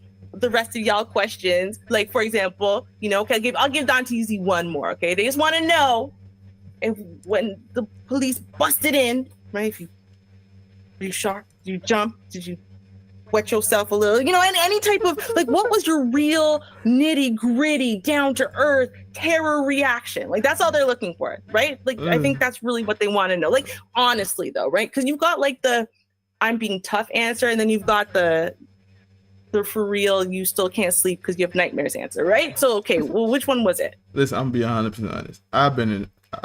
I've been places where I probably shouldn't have been a long time ago, and been in shootouts for people running in with guns, and it ain't toward me. Don't affect me. But even the people in there like, you good? You all right? You want to go home? Like, shoot, I'm gonna finish these hot dogs and get these sandwiches out before I go home so I can get this chick. What you mean? Oh, okay. I'm trying to get an apartment, baby. You know what I'm saying? Trying to get my apartment and find it. Even though I almost got it. So let's go. Gonna have the room gonna be set up nice. It's gonna be crazy. Content gonna be amazing. All right. Priorities are I'll be that news above terror. Okay. Listen, y'all, let us all give Zel a round of applause. Okay, he's given us our first live witness interview right here on I'll Be That News. Y'all, listen, we told y'all we're gonna do big things in our first year, and we've already done big things. Come on now. Now, I will agree with Mr. Incel that, and actually, I pretty much told Zel this. Like, where's the video footage? Right, like we have an exclusive right here. What's going on? Like, where's the video footage? Cell phone. I don't care. Ask somebody. Where's our video footage? Let's get it, right? But like, I feel you, Mr. Incel. I feel you. Listen. It could have been there, but unfortunately, my phone be in that drawer that's over with my name on it. So it'd be over there until I need it and go to that computer, and then I'll miss somebody about the show, like Ruby or somebody, or miss somebody about another show or something, and then I go over there to the computer and do it. Nah, because it be grease and everything over there, man. People crazy. Yeah, next time there's a crime, that is literally the definition of you need your phone. Learn from all these clout chasers, and when something happens, you take out your phone, you open the camera, you hit record. Just a tip. Just a tip from us wanting to know and live vicariously through you. But thank you very much, Zel. Thank you very much. Okay, we have to let Zel get a glass of water. Okay, one more question. Okay, we are moving on to the next story. Okay, and so Shar just wants to know, that night, did you sleep with the lights on or with the lights off? Well, it's going. I guess it's hard to answer because it's morning, so I guess off with the morning. Curtains open or curtains closed? No, they blackout curtains, so it's kind of good. You didn't answer the question. Did you sleep with the curtains open or with the curtains closed? It's closed because of blackout. Like, I don't like touching them before. There you have it. So we live in cheap. We trying to get a nice apartment so the content can be. All right. Well, listen, okay? We're going to let Zel get a drink of water. We thank him very much. Thank you all for your group participation. And in the meantime, we're going to learn right now, y'all, that teenagers, not even kidding, do not know how to read or even know their ABCs. I'm not kidding.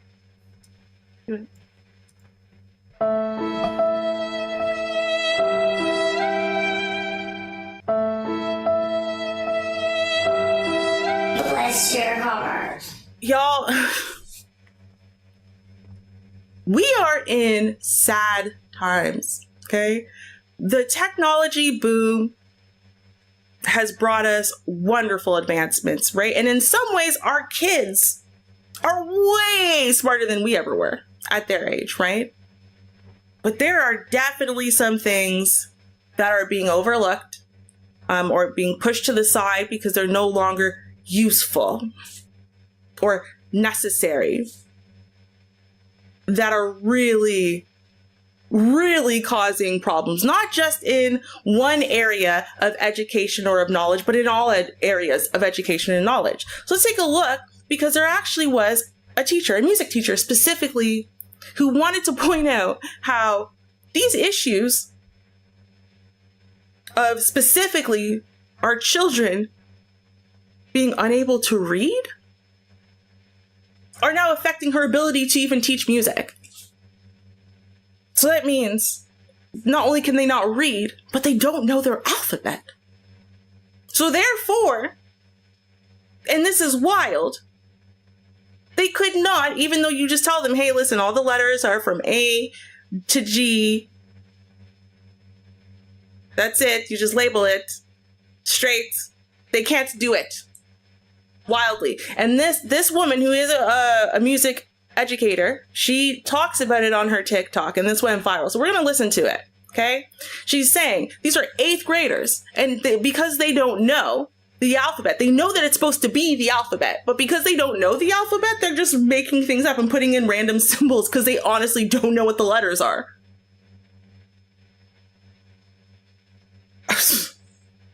She could not believe, and a lot of educators are saying the same thing. They can't believe it could possibly be this bad. There's no way our 8th graders, there's no way our youth are like this illiterate. There's just no way. So let's take a listen to the video. Now, what's important about this also, and I'm glad that we're going to talk about this, is because a lot of people think, I want to do something more artsy. For example, music would be one of them, right? I don't need all of this other stuff. I don't need the core concepts. I don't need English and math, and I don't need all of that. But this is actually going to illustrate why all those things are actually connected, and we do need all of them. But let's take a listen. Our students cannot read at grade level. As a music teacher, I didn't really think I had a whole lot to add to this conversation, but I don't think a lot of y'all understand how much this is affecting them in every single course that they're taking, not just the ones where they're having to write and read passages like science and math and reading courses, but it's affecting them in every aspect of their schooling. I'm going to put up a chart of a music staff so that you can see what exactly I'm talking about, because I have a story about this past year and some of the struggles that I saw in my band hall with kids that did not know how to read at their grade level. Every year that I've ever taught band, at the beginning of the year, when you're dealing with beginner musicians, the first thing that you do is teach them how to read notes on a music staff. So if you've never had any experience in a music class or learning how to read music, this is how it works. There is a series of lines and spaces on a staff, and each line and space is assigned a note name. And as you can see, they're in alphabetical order going up the staff in line space order. So if you start at this space on the treble clef staff, it starts on A and it goes up to G above the staff. It keeps going A, B, C, D, E, F, G. And as you can see on the bass clef staff, if you start at A and then repeat the cycle backwards, it starts at G and then goes all the way down to A. And usually what I see in my classes when students are having a hard time identifying the note names on the staff, most of the time these issues have to deal with them not understanding that there's a line space alternating order. Right. So they'll often try to like label all the lines in alphabetical order. So they'll do like A, B, C, D, E, et cetera, or they'll start the process on the wrong line or the wrong space, or they won't know exactly which space is A. But this past year, it was different. So what I was noticing this past year with my students is they weren't just having those typical issues that you would have to work through. A lot of these kids would not even use alphabet symbols. They would be making up symbols. They would not even know how to write A, B, C, D, E, F, G on their piece of paper. They wouldn't know how to form those letters. Like, I want you to stop and think that 8th graders do not know the alphabet. But even if you told them A, they don't know what an A looks like. They don't know what the alphabet symbols look like. And not that, even if they're putting in the wrong ones, at least they're recognizable as the alphabet. Yeah, you see when like took out cursive writing, for example, because you're like, oh, that's so useless. You don't need cursive writing. No, like you don't need to know how to properly print. You don't need to know. You sure? You sure we don't need to know? You sure? You sure you had that one right, guys? You sure? Letters. They would also have issues not knowing alphabetical order in general. So if they knew how to write A, B, C, D, E, F, G, they couldn't answer to me what letter would come after C in the alphabet. And I would ask them things like that specifically. What comes after C in the alphabet? They couldn't answer it. And I'm not just talking 1 or 2 kids in the class. I'm talking closer to 50%. And we're not also just talking about 6th graders. We're talking about 6th, 7th, and 8th graders, kids that are about to go into high school.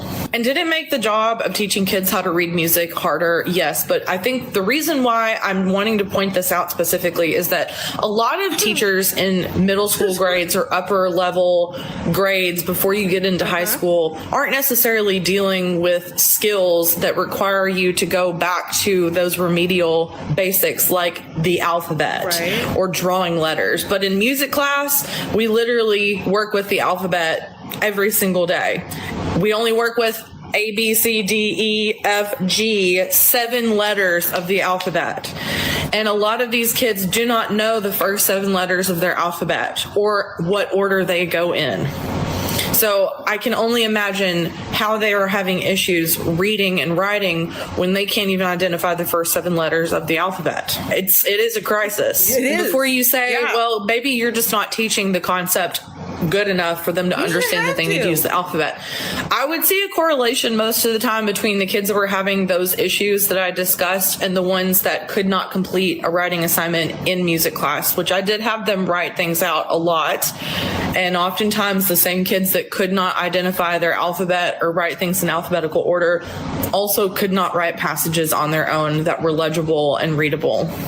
Now, the worst part about this is she is not the first or the only educator to express concerns on TikTok over their students' ability to perform at grade level, right? I mean, just last month, this also did go viral, right? Where a TikTok user was claiming that many of their 7th graders can't read, like at all, just can't read. In the comments section, many viewers expressed disbelief over the music teacher's claims, like, oh, I'm trying to fathom how they could possibly even be this bad. 8th graders that don't know their ABCs? I don't know, did you sing your ABCs to them? Because I fail to even understand. I fail to understand how parents and early childhood educators are failing this badly together. I say a lot of teachers are sharing similar experiences with their pupils struggling with this basic skills. 9th grade honors kids in a good school can't write their last names, one viewer shared. 7th grade math teacher here, another said, many of my students couldn't tell me how many quarters are in 75 cents or in $1. Do you see the problem? No, y'all don't see it. Y'all don't see it. Y'all know what homework was for? It wasn't to torture you, to make your life more boring, or to keep you off your parents' hair. It's because practice is how you learn things, okay? Just simply staring at something or just having someone regurgitate information on top of you as you listen is not the way you learn things. You learn things by practicing them. Yeah. The problem is that we are no longer in a society where we are required to basically write anything ourselves, let alone we don't even have to text message our friends, right? We just voice text everything.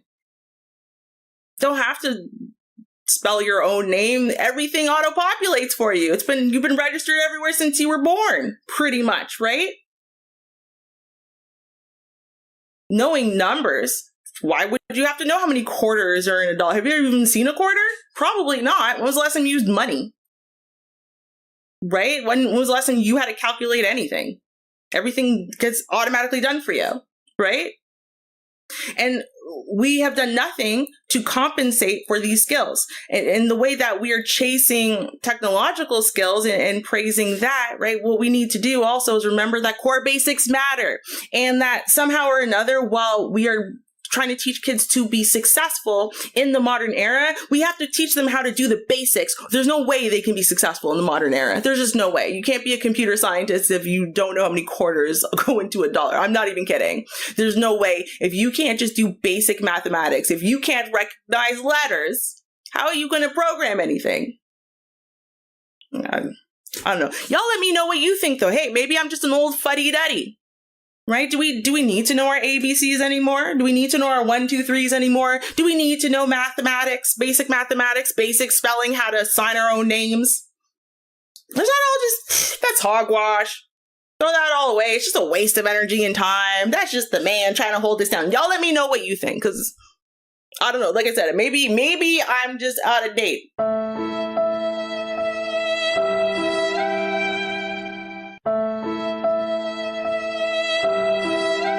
Bless your heart. Listen, shout out to Chat GPT and TikTok for ruining kids' life. Listen, even on YouTube, you have to learn how to write a description. So you have to know how to read. TikTok, you don't have to do none of it. TikTok, you just do a little dance. Hit some old man in the back of the head at the park, you go viral. That's all you need. I mean, that's part of the issue with short form content, though, right? On one side, you can't build like an audience, really. It's just all about always having to go viral, always. So it's exhausting. That's why people try to get out of short form, try to go into long form to build an audience. But on the other side, that's what you don't need the description, the tags and whatever. But to be honest with you, apparently they auto-populate data here.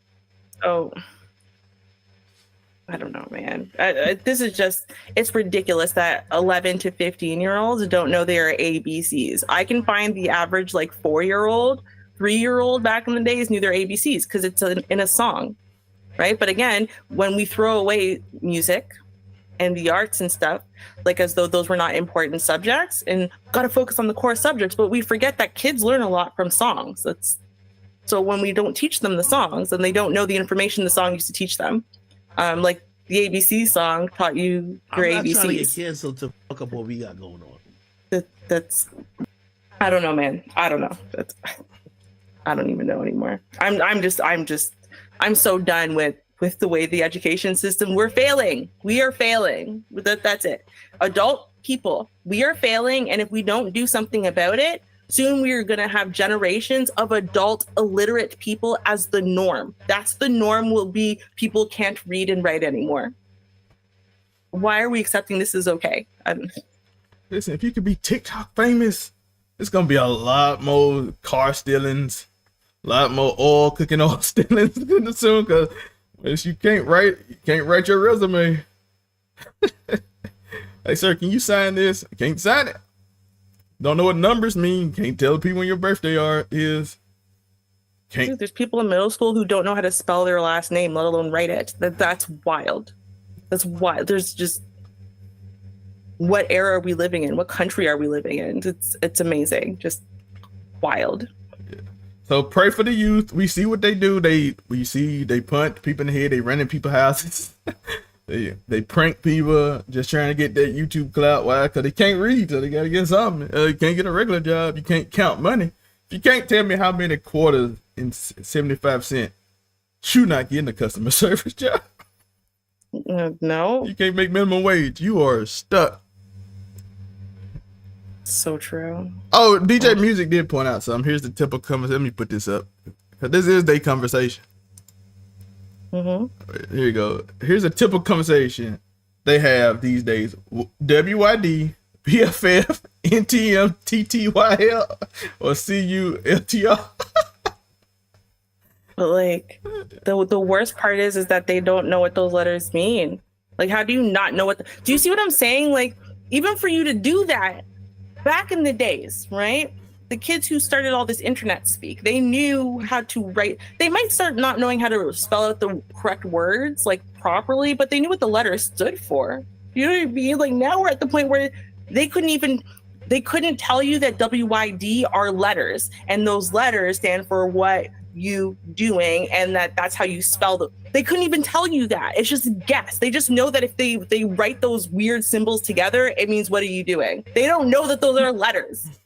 Bro, like, dude, we are failing so hard. Like, we are failing so hard. As a society, we are failing so hard. It's just, what do you do? Like, yeah. No. It's more dangerous than I even thought, because I promise you, I was thinking in my mind, like, these kids lack social skill, but if they can't read or write either and lack social skill, they are done. Shout out to DJ Music. We got 2 more answers for anybody that's going to sleep. We got 2 more, so it's almost over. But we get into the topic of the thing, the thing. We got to get to the. I know we did talk about all the stuff, but we got to get to some of the crazy black culture stuff that we always do. You know what I mean? So let's get into it. Let's go to my entertainment center right now. We got to go here because we have to talk about this. This is DJ Akademiks. For y'all that don't know, DJ Akademiks is used to talking his smack. He is used to talking crazy to people. This is what he does. So he is now in a beef with Saucy Santana. Why? Because we're going to let Dr. Umar explain this, because I see why y'all like Dr. Umar in terms of hilarious, because his facial expressions is hilarious. He's a good dude to laugh at. I'm not going to lie, he is a fun person to laugh at because he's like kind of ridiculous. So let's go watch him explain this situation for us. And then we're going to go to see a situation where DJ Akademiks cried. And shout out to DJ Music in the chat. Talking about he's good night, he'll be in the clouds. So let's go watch. My phone been blowing up and people have been asking me if I would be interested in facilitating a peace treaty between DJ Akademiks and Saucy Santana. I've been getting text messages and inboxes, people telling me that there's a war brewing between DJ Akademiks and Saucy Santana. Allegedly, DJ Akademiks said some disrespectful things about the City Girls. I believe Mr. Santana is good friends with the City Girls. And he clapped back at Akademiks, and Akademiks clapped back, and Saucy Santana invited DJ Akademiks to Miami to get in the streets and catch a fade. Saucy Santana wants to catch a fade with DJ Akademiks. And according to what I've been told, Saucy Santana said that if he wins the fight with DJ Akademiks, if Saucy Santana wins the fight with DJ Akademiks, he gonna clap his cheeks. I don't want to see no man getting his cheeks clapped. I don't want to see no violence. I think DJ Akademiks should go ahead and apologize for what he said to the City Girls. And maybe Mr. Santana can apologize to DJ Akademiks for threatening to clap his cheeks. We need peace. We need peace. Let's see DJ Akademiks' reaction to said beef with Saucy Santana. Let's go see his reaction. I'm not trying to get canceled to fuck up what we got going on. I'm never trying to get canceled, say the wrong thing. I know what we got going on. I love it. I'm trying not to get canceled, but this shit does bother me. Let's look at that ass too, like y'all. Oh man. Yeah, I tried to lighten it up. Chat, just put it like this, bro. With everything we've talked about, bro, I've never cared about. I don't care what rapper got at me, bro, ever. But like, really, there's certain shit I really don't fuck with in my life, and I would never do. But like, I gotta sit here and act like I know I'm in America. I gotta sit here and just act like I don't fuck with certain shit. I would never like it.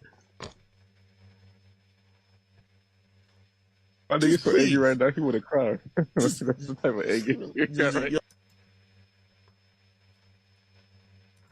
So yeah, I don't know what that is, but that is the story that we have today. Akademiks and Saucy Santana beef, which started with Akademiks saying something, as y'all said, about the City Girl. Yes, he is crying, Danteezy. He is crying because apparently Saucy Santana said that he wants to clap his cheeks. We're going to go back and do our discussion on this, and we're going to go back to Ruby in a second. But I'm going to give a little quick overview again for the people that know.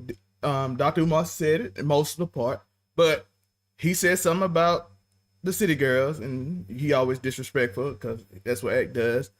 They popped back at him. Saucy Santana friends with him, talking about he wanted to see him at the club. He was waiting for him at the club in Miami, and if he saw him, he was gonna catch the fade with him.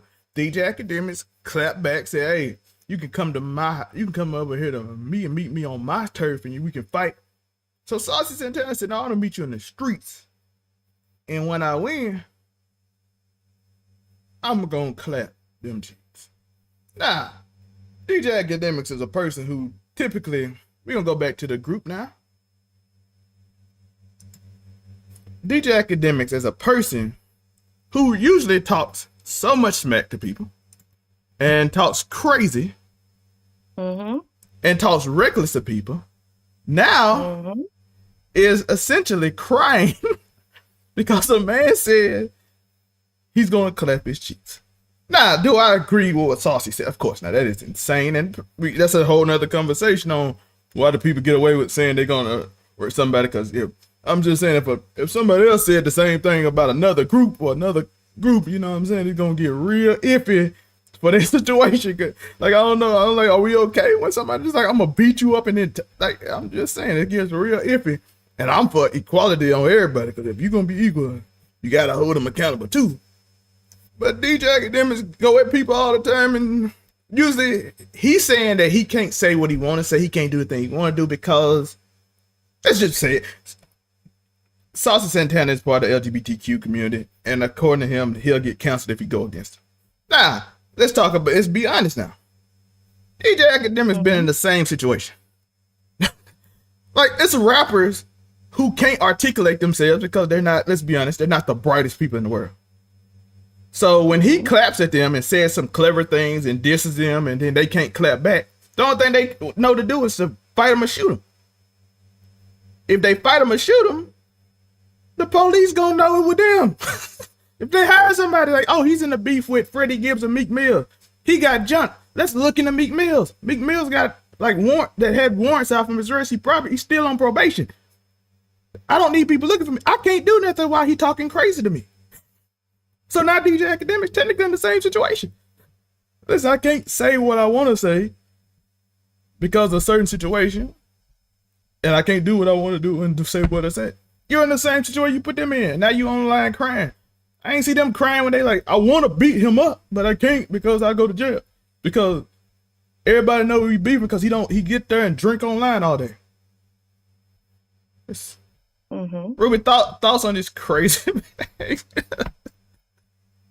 Let's see. Well, I don't have any. So Queen Latifah said, it's crazy to me how DJ Akademiks is crying, scared to say anything to Saucy Santana because he's a gay man and he's scared of getting canceled, but has said some of the most outlandish, vile, disrespectful, and demeaning things to Black women with absolutely no fear whatsoever. This is a post Queen Latifah left, by the way. She said, it brings me back to Malcolm X's quote, the most disrespected, unprotected, and neglected person in America is the Black woman. Now, here's the thing. On one side, I would agree with that, except for one thing. You would actually have to believe that the reason why Act was not wanting to say anything and whatever had anything at all to do whatsoever with what he said. It's not. It's just, it comes down to DJ Akademiks is a punk. He is ineffectual. So the truth is, he wants to stop running his mouth because he knows that Saucy Santana will hurt him badly. It's not even about what will happen after. It's you will lose that fight. And he will absolutely lose that fight. He knows he will because the only time he throws his hands is at women. So at least that's the only evidence I've ever seen that he throws his hands, real talk. So it comes down to, since he knows he's weak and ineffectual, that's really what the issue is. And that's why, like, if he thought a woman could beat him in a fight, he wouldn't talk smack at that woman. That's just what it is. Just period, point blank. So we have to recognize sometimes what people's motivations are for things, why they do what they do. And it comes down to, if he said, listen, nope, I don't agree that if we lost the fight, you get to take my cheeks or whatever, right? Like, that's a wild statement. That's a crazy like, I'm up for saying that. Like, he wouldn't. There's no evidence he would have gotten canceled for saying that. So he did it.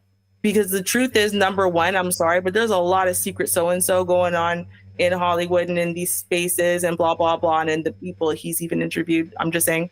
And I just think that it's bull. It just comes down to, he knows he'll lose. He knows he'll lose badly because... I think, Ruby, I think you're right, because he said something interesting in his speech. He said, it's certain things I will never like. And I'm like, what does that mean? You mean you think you're going to lose? And then you try to convince yourself, once I lose, if he do it, because that's when he started crying. There's certain things I'll never like. Like, so if he do it, you think you might like it? And you're like, oh, no, but like, I swear to God, I won't like it, man. That was so weird to me. Like, that's the part you start crying on. It's not even the part that I'll get canceled. It's the part when he's like, there's certain things I'll never like. And I'm like, what? Exactly. What you think? Full of it. Like, if he said it to me, I'd be like, I'll smack you, dog, and it's just gonna be it. And then ain't y'all, and you ain't doing shit like that to me. You crazy. That man was like, I would never like. Right. I'm saying, like, he's punk. Is he trying to convince himself that he won't like it? I think he knows he will. But then people would just know what happened, and then he would lose his reputation, which is the only thing he really has is like his little fake reputation that he's, I don't know, someone. I don't know that he likes women, or I don't really know what his reputation is. I couldn't care less. The people he associates with are not people who love women, so I don't know. Yeah, moving on from that. The sad thing is, though, listen, and this is important to note, is there's reasons.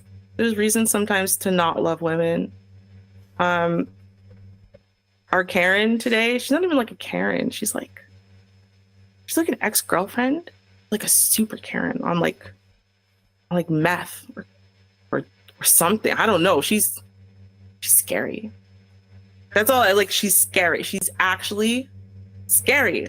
But a lot of y'all have never, maybe if you've been single a long time or you only know normal people, then you might not know that Karens are devious and that some people like this can seem really sweet and nice. And then immediately afterwards prove that they're psychotically out of their minds. But it just switches like this. And we're going to see it. We're going to see it all live. Yeah, it's going to be. I'm sorry for the nightmares, y'all. Sorry for the nightmares. Okay, listen. So we're going to watch. It's 3 separate videos, okay? They're all pretty short, but it's just so you can see the happenings. Now, I'm going to explain to you what's happening first. There's the ex inside the car. This is a man, okay? He's inside the car. And his ex-girlfriend is outside of the car with the window rolled up, okay? And this woman is very clever. Let's take a look at some of her tactics, okay? Oh. So, Bro, what the fuck? maybe you feel Can you sorry. get away from my car? I can't hear. Thank you. Can't hear you. Right. So the question down here says, do you think she can hear me? Some of you might feel like, yo, he didn't talk that loudly, right? I mean, she probably can't hear him, right? I mean, come on, the window's rolled up. The least he could do is crack a window, right? That's the least he could do. Just let her hear him, at least. She seems really confused. She seems confused, right? She has no idea what the problem is. I'm not opening the door. She can hear me perfectly fine. She can hear me perfectly fine. Yeah, we'll see. Please, can you come back? Can you please come back? I don't know why you left me. Can you please come back? Yeah, use it. Y'all see why? Getting taken away from me because of you. Because of You're making me. me go.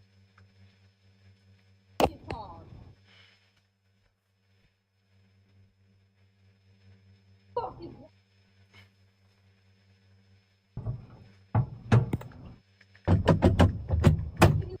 Bro, what's wrong with you, bro?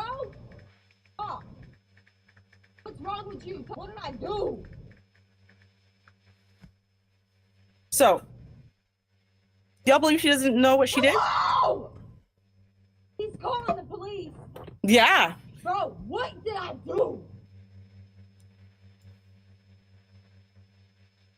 What the fuck did I do? Uh-huh.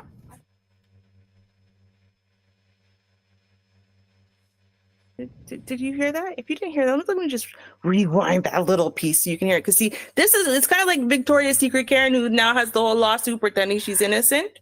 Like I didn't cover it very much in full, so that way we were very aware that Victoria's Secret Karen was very aware of what she was doing. Same thing as this woman. Look at this. Look at her. You see the demon in her eyes? Like her eyes are all black. I'm telling you. Yo, listen. She was trying, but he's not brand new. He knows this chick. He knows her tricks. He knows everything, and he ain't playing with it no more. Now she's trying to blame him for losing custody of her kids and this and that. She walked around the whole car trying to open every single door, window, whatever. That means he was prepared. He locked every single thing. He knows how she stays. Now I want y'all to hear what she said. When she realized that all of her playing nice and her pleading and all her stuff is not working and it's not going to work, what did she say?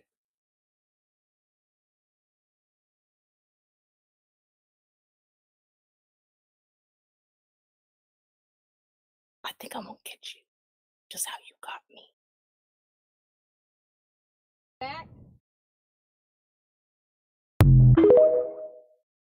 Now, here's the thing, y'all.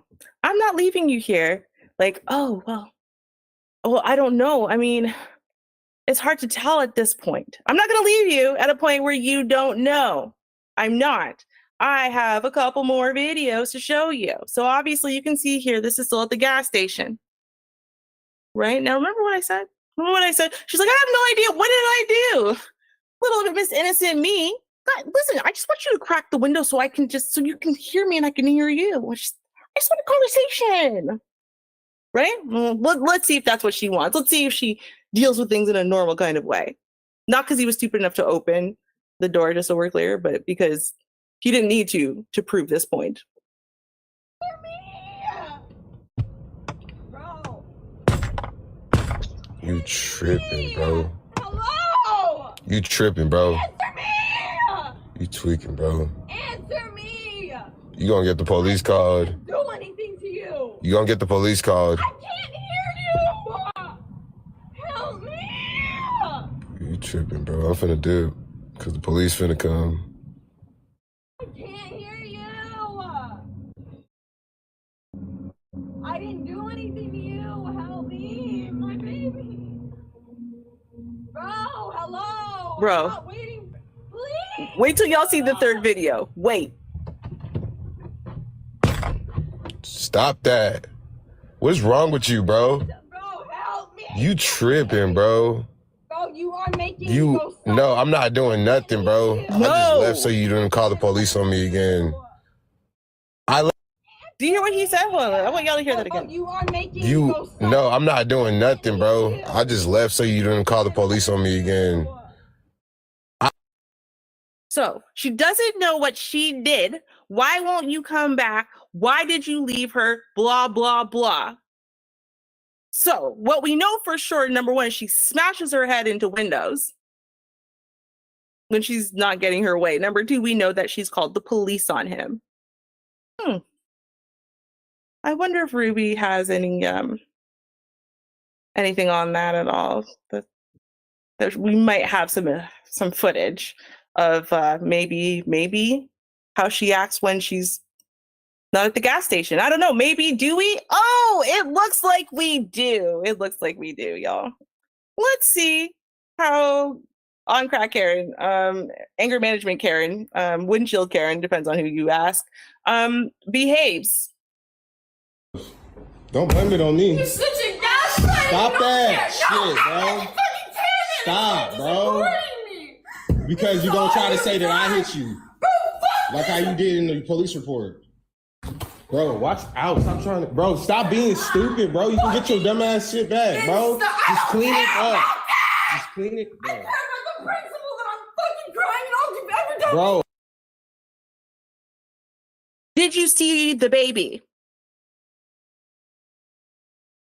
There is a teeny tiny little baby across from her. It's not even like the baby's like in a different room. She could forget it's not there temporarily. No, she's watching that baby as she slams her head into the wall. Something she has done before and then told the police that he did it to her. And we're wondering why he wouldn't even roll down the window at the gas station. Let's keep watching. I'm fucking crying and all you've ever done. Bro, back up, bro. Because, bro, I don't know. You're unpredictable, bro. So back up. Back up. You put a hole in this wall, I'm not paying for any of this shit. Bro, you are fucking a demon, bro. I hope they call the police for your ass, bro. You need psychiatric ward. That's what you need. Fucking tripping, bro. She ran You out. only do this shit on drugs, bro. How I know, bro? I knew it, bro. As soon as you got the drugs, you was put out. I'm not trying to feed my daughter. I'm trying to feed my daughter, the one that needs me the most. Bro, you haven't fed her all day. What do you do? You're not even worried What about do her you getting do? passed out off the drugs. So please be quiet. Stop gaslighting me! Bro, I'm trying to feed the baby, you fucking dumb bitch. Calling me just a drug addict. Get the fuck out. Get the fuck out. Or else I'll call the police my damn I'm self. not leaving. Get the fuck out. No. Take your fucking dumbass drugs and get the fuck out, bro. Get the fuck out. Get the fuck out. Get out. Get the fuck. Bro. Get the fuck out, bro. Oh, I'm sorry. Y'all thought I was just saying she was on crack or meth or no. Literally on drugs, yeah. Get out. Get out, bro. No, Get out. my shit. You just took my I don't have none of your shit. act like I don't Get pay out. for this shit. Get out. Dude, she doesn't care about the baby. She didn't care about the baby's food. She didn't care about anything at all. He had the drugs in his pocket, and she's only gonna go away if he gives her back the drugs. The drugs she took and then passed out and didn't watch her kid or take care of her kid in any significant way. All of the dramatics you were hearing and seeing was because she wanted her drugs and she wants him to fund the drug lifestyle and to just whatever while she's sitting there all coked up or whatever in front of her baby that she got taken away from her, that she's blaming him for, that she tried to ruin his life over and try to get him arrested. When she's a drug addict who cares less about her baby and the trauma she's causing her baby than she does about her next hit.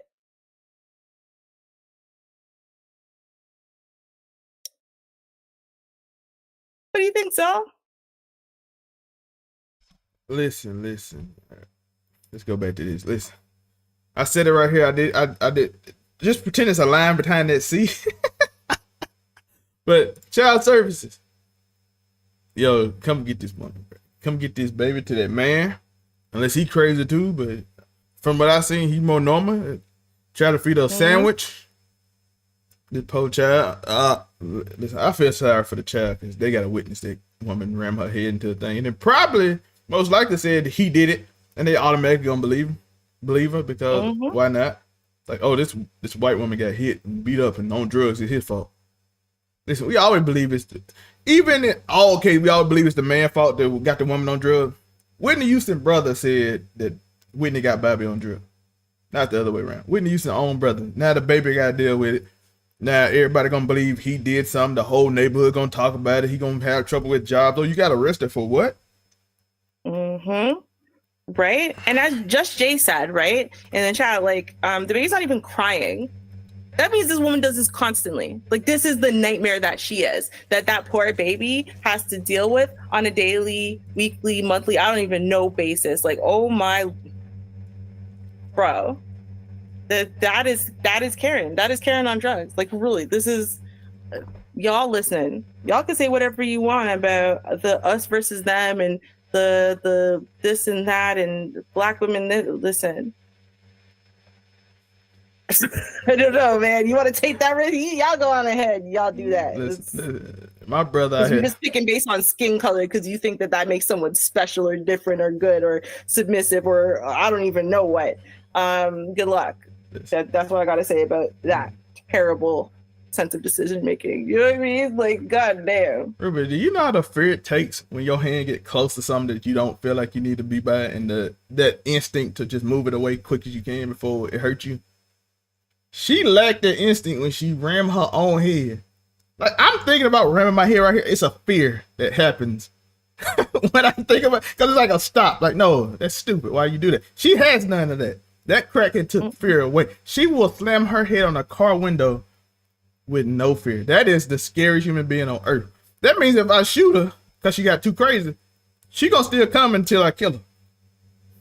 No, she won't. You know why? Because she's manipulative. So she's doing what she's doing to manipulate. It's the same thing that babies do. This is why Karens throw tantrums all the time. It's the same thing babies do. Babies do that all the time. They're very angry, they're frustrated, and they can't get their way. So they hurt themselves because they know that they can't control you. You're bigger and stronger than them. But they can control that. So they can do something to hurt themselves, and you don't want them to hurt themselves. If you give in to that kind of behavior, you teach them that you are willing to do almost anything to prevent that behavior. I'm guessing her parents definitely gave into that behavior over and over and over again. And so anytime she ever threatened to hurt herself, I'm just going to do this, I'm just going to do that, right? So her parents fund her. They probably still enable her behavior today, right? Because all she has to do is, say, hey, I'm going to unalive myself if you don't give me alcohol. I'm going to unalive myself if you don't I'm going to unalive myself. And so she's that kind of manipulator. She's not actually like, oh, no. If you watch her, she didn't slam her head full force no, she went like this first. She did slam her head into the wall, but it's controlled. She's doing it to manipulate and control. That's what she's doing. She want them drugs that he took from her, and that she gonna get them drugs regardless. He's like, I'm trying to feed my child. What is wrong with you? Well, and yeah, but so she was trying to hurt herself, didn't work. Trying to guilt him, wasn't working. Tried to knock the food out of his hand. That's when he was like, fine. She was just going to keep escalating behavior. So she took a running start. She was trying to do anything to manipulate him into, hey, listen, I'm going to hurt myself very badly. I'm going to hurt everything in life really badly. He was probably scared the next thing he was going to do is hurt the daughter. And the reason why we know that he would fear that is because he just said it in the video that she had already hurt the daughter. So, addicts don't love anything but the drug. That's it. That's just what it is. And a Karen addict, good golly. Listen, God bless that man.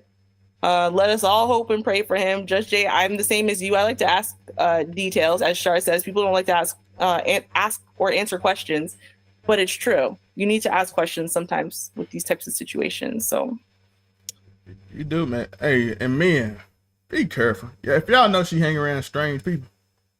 Even if she good right now, if you keep hanging around them people long enough, they gonna get got. I seen good girls get got because they want to be with the cool kids. So they be the good A student.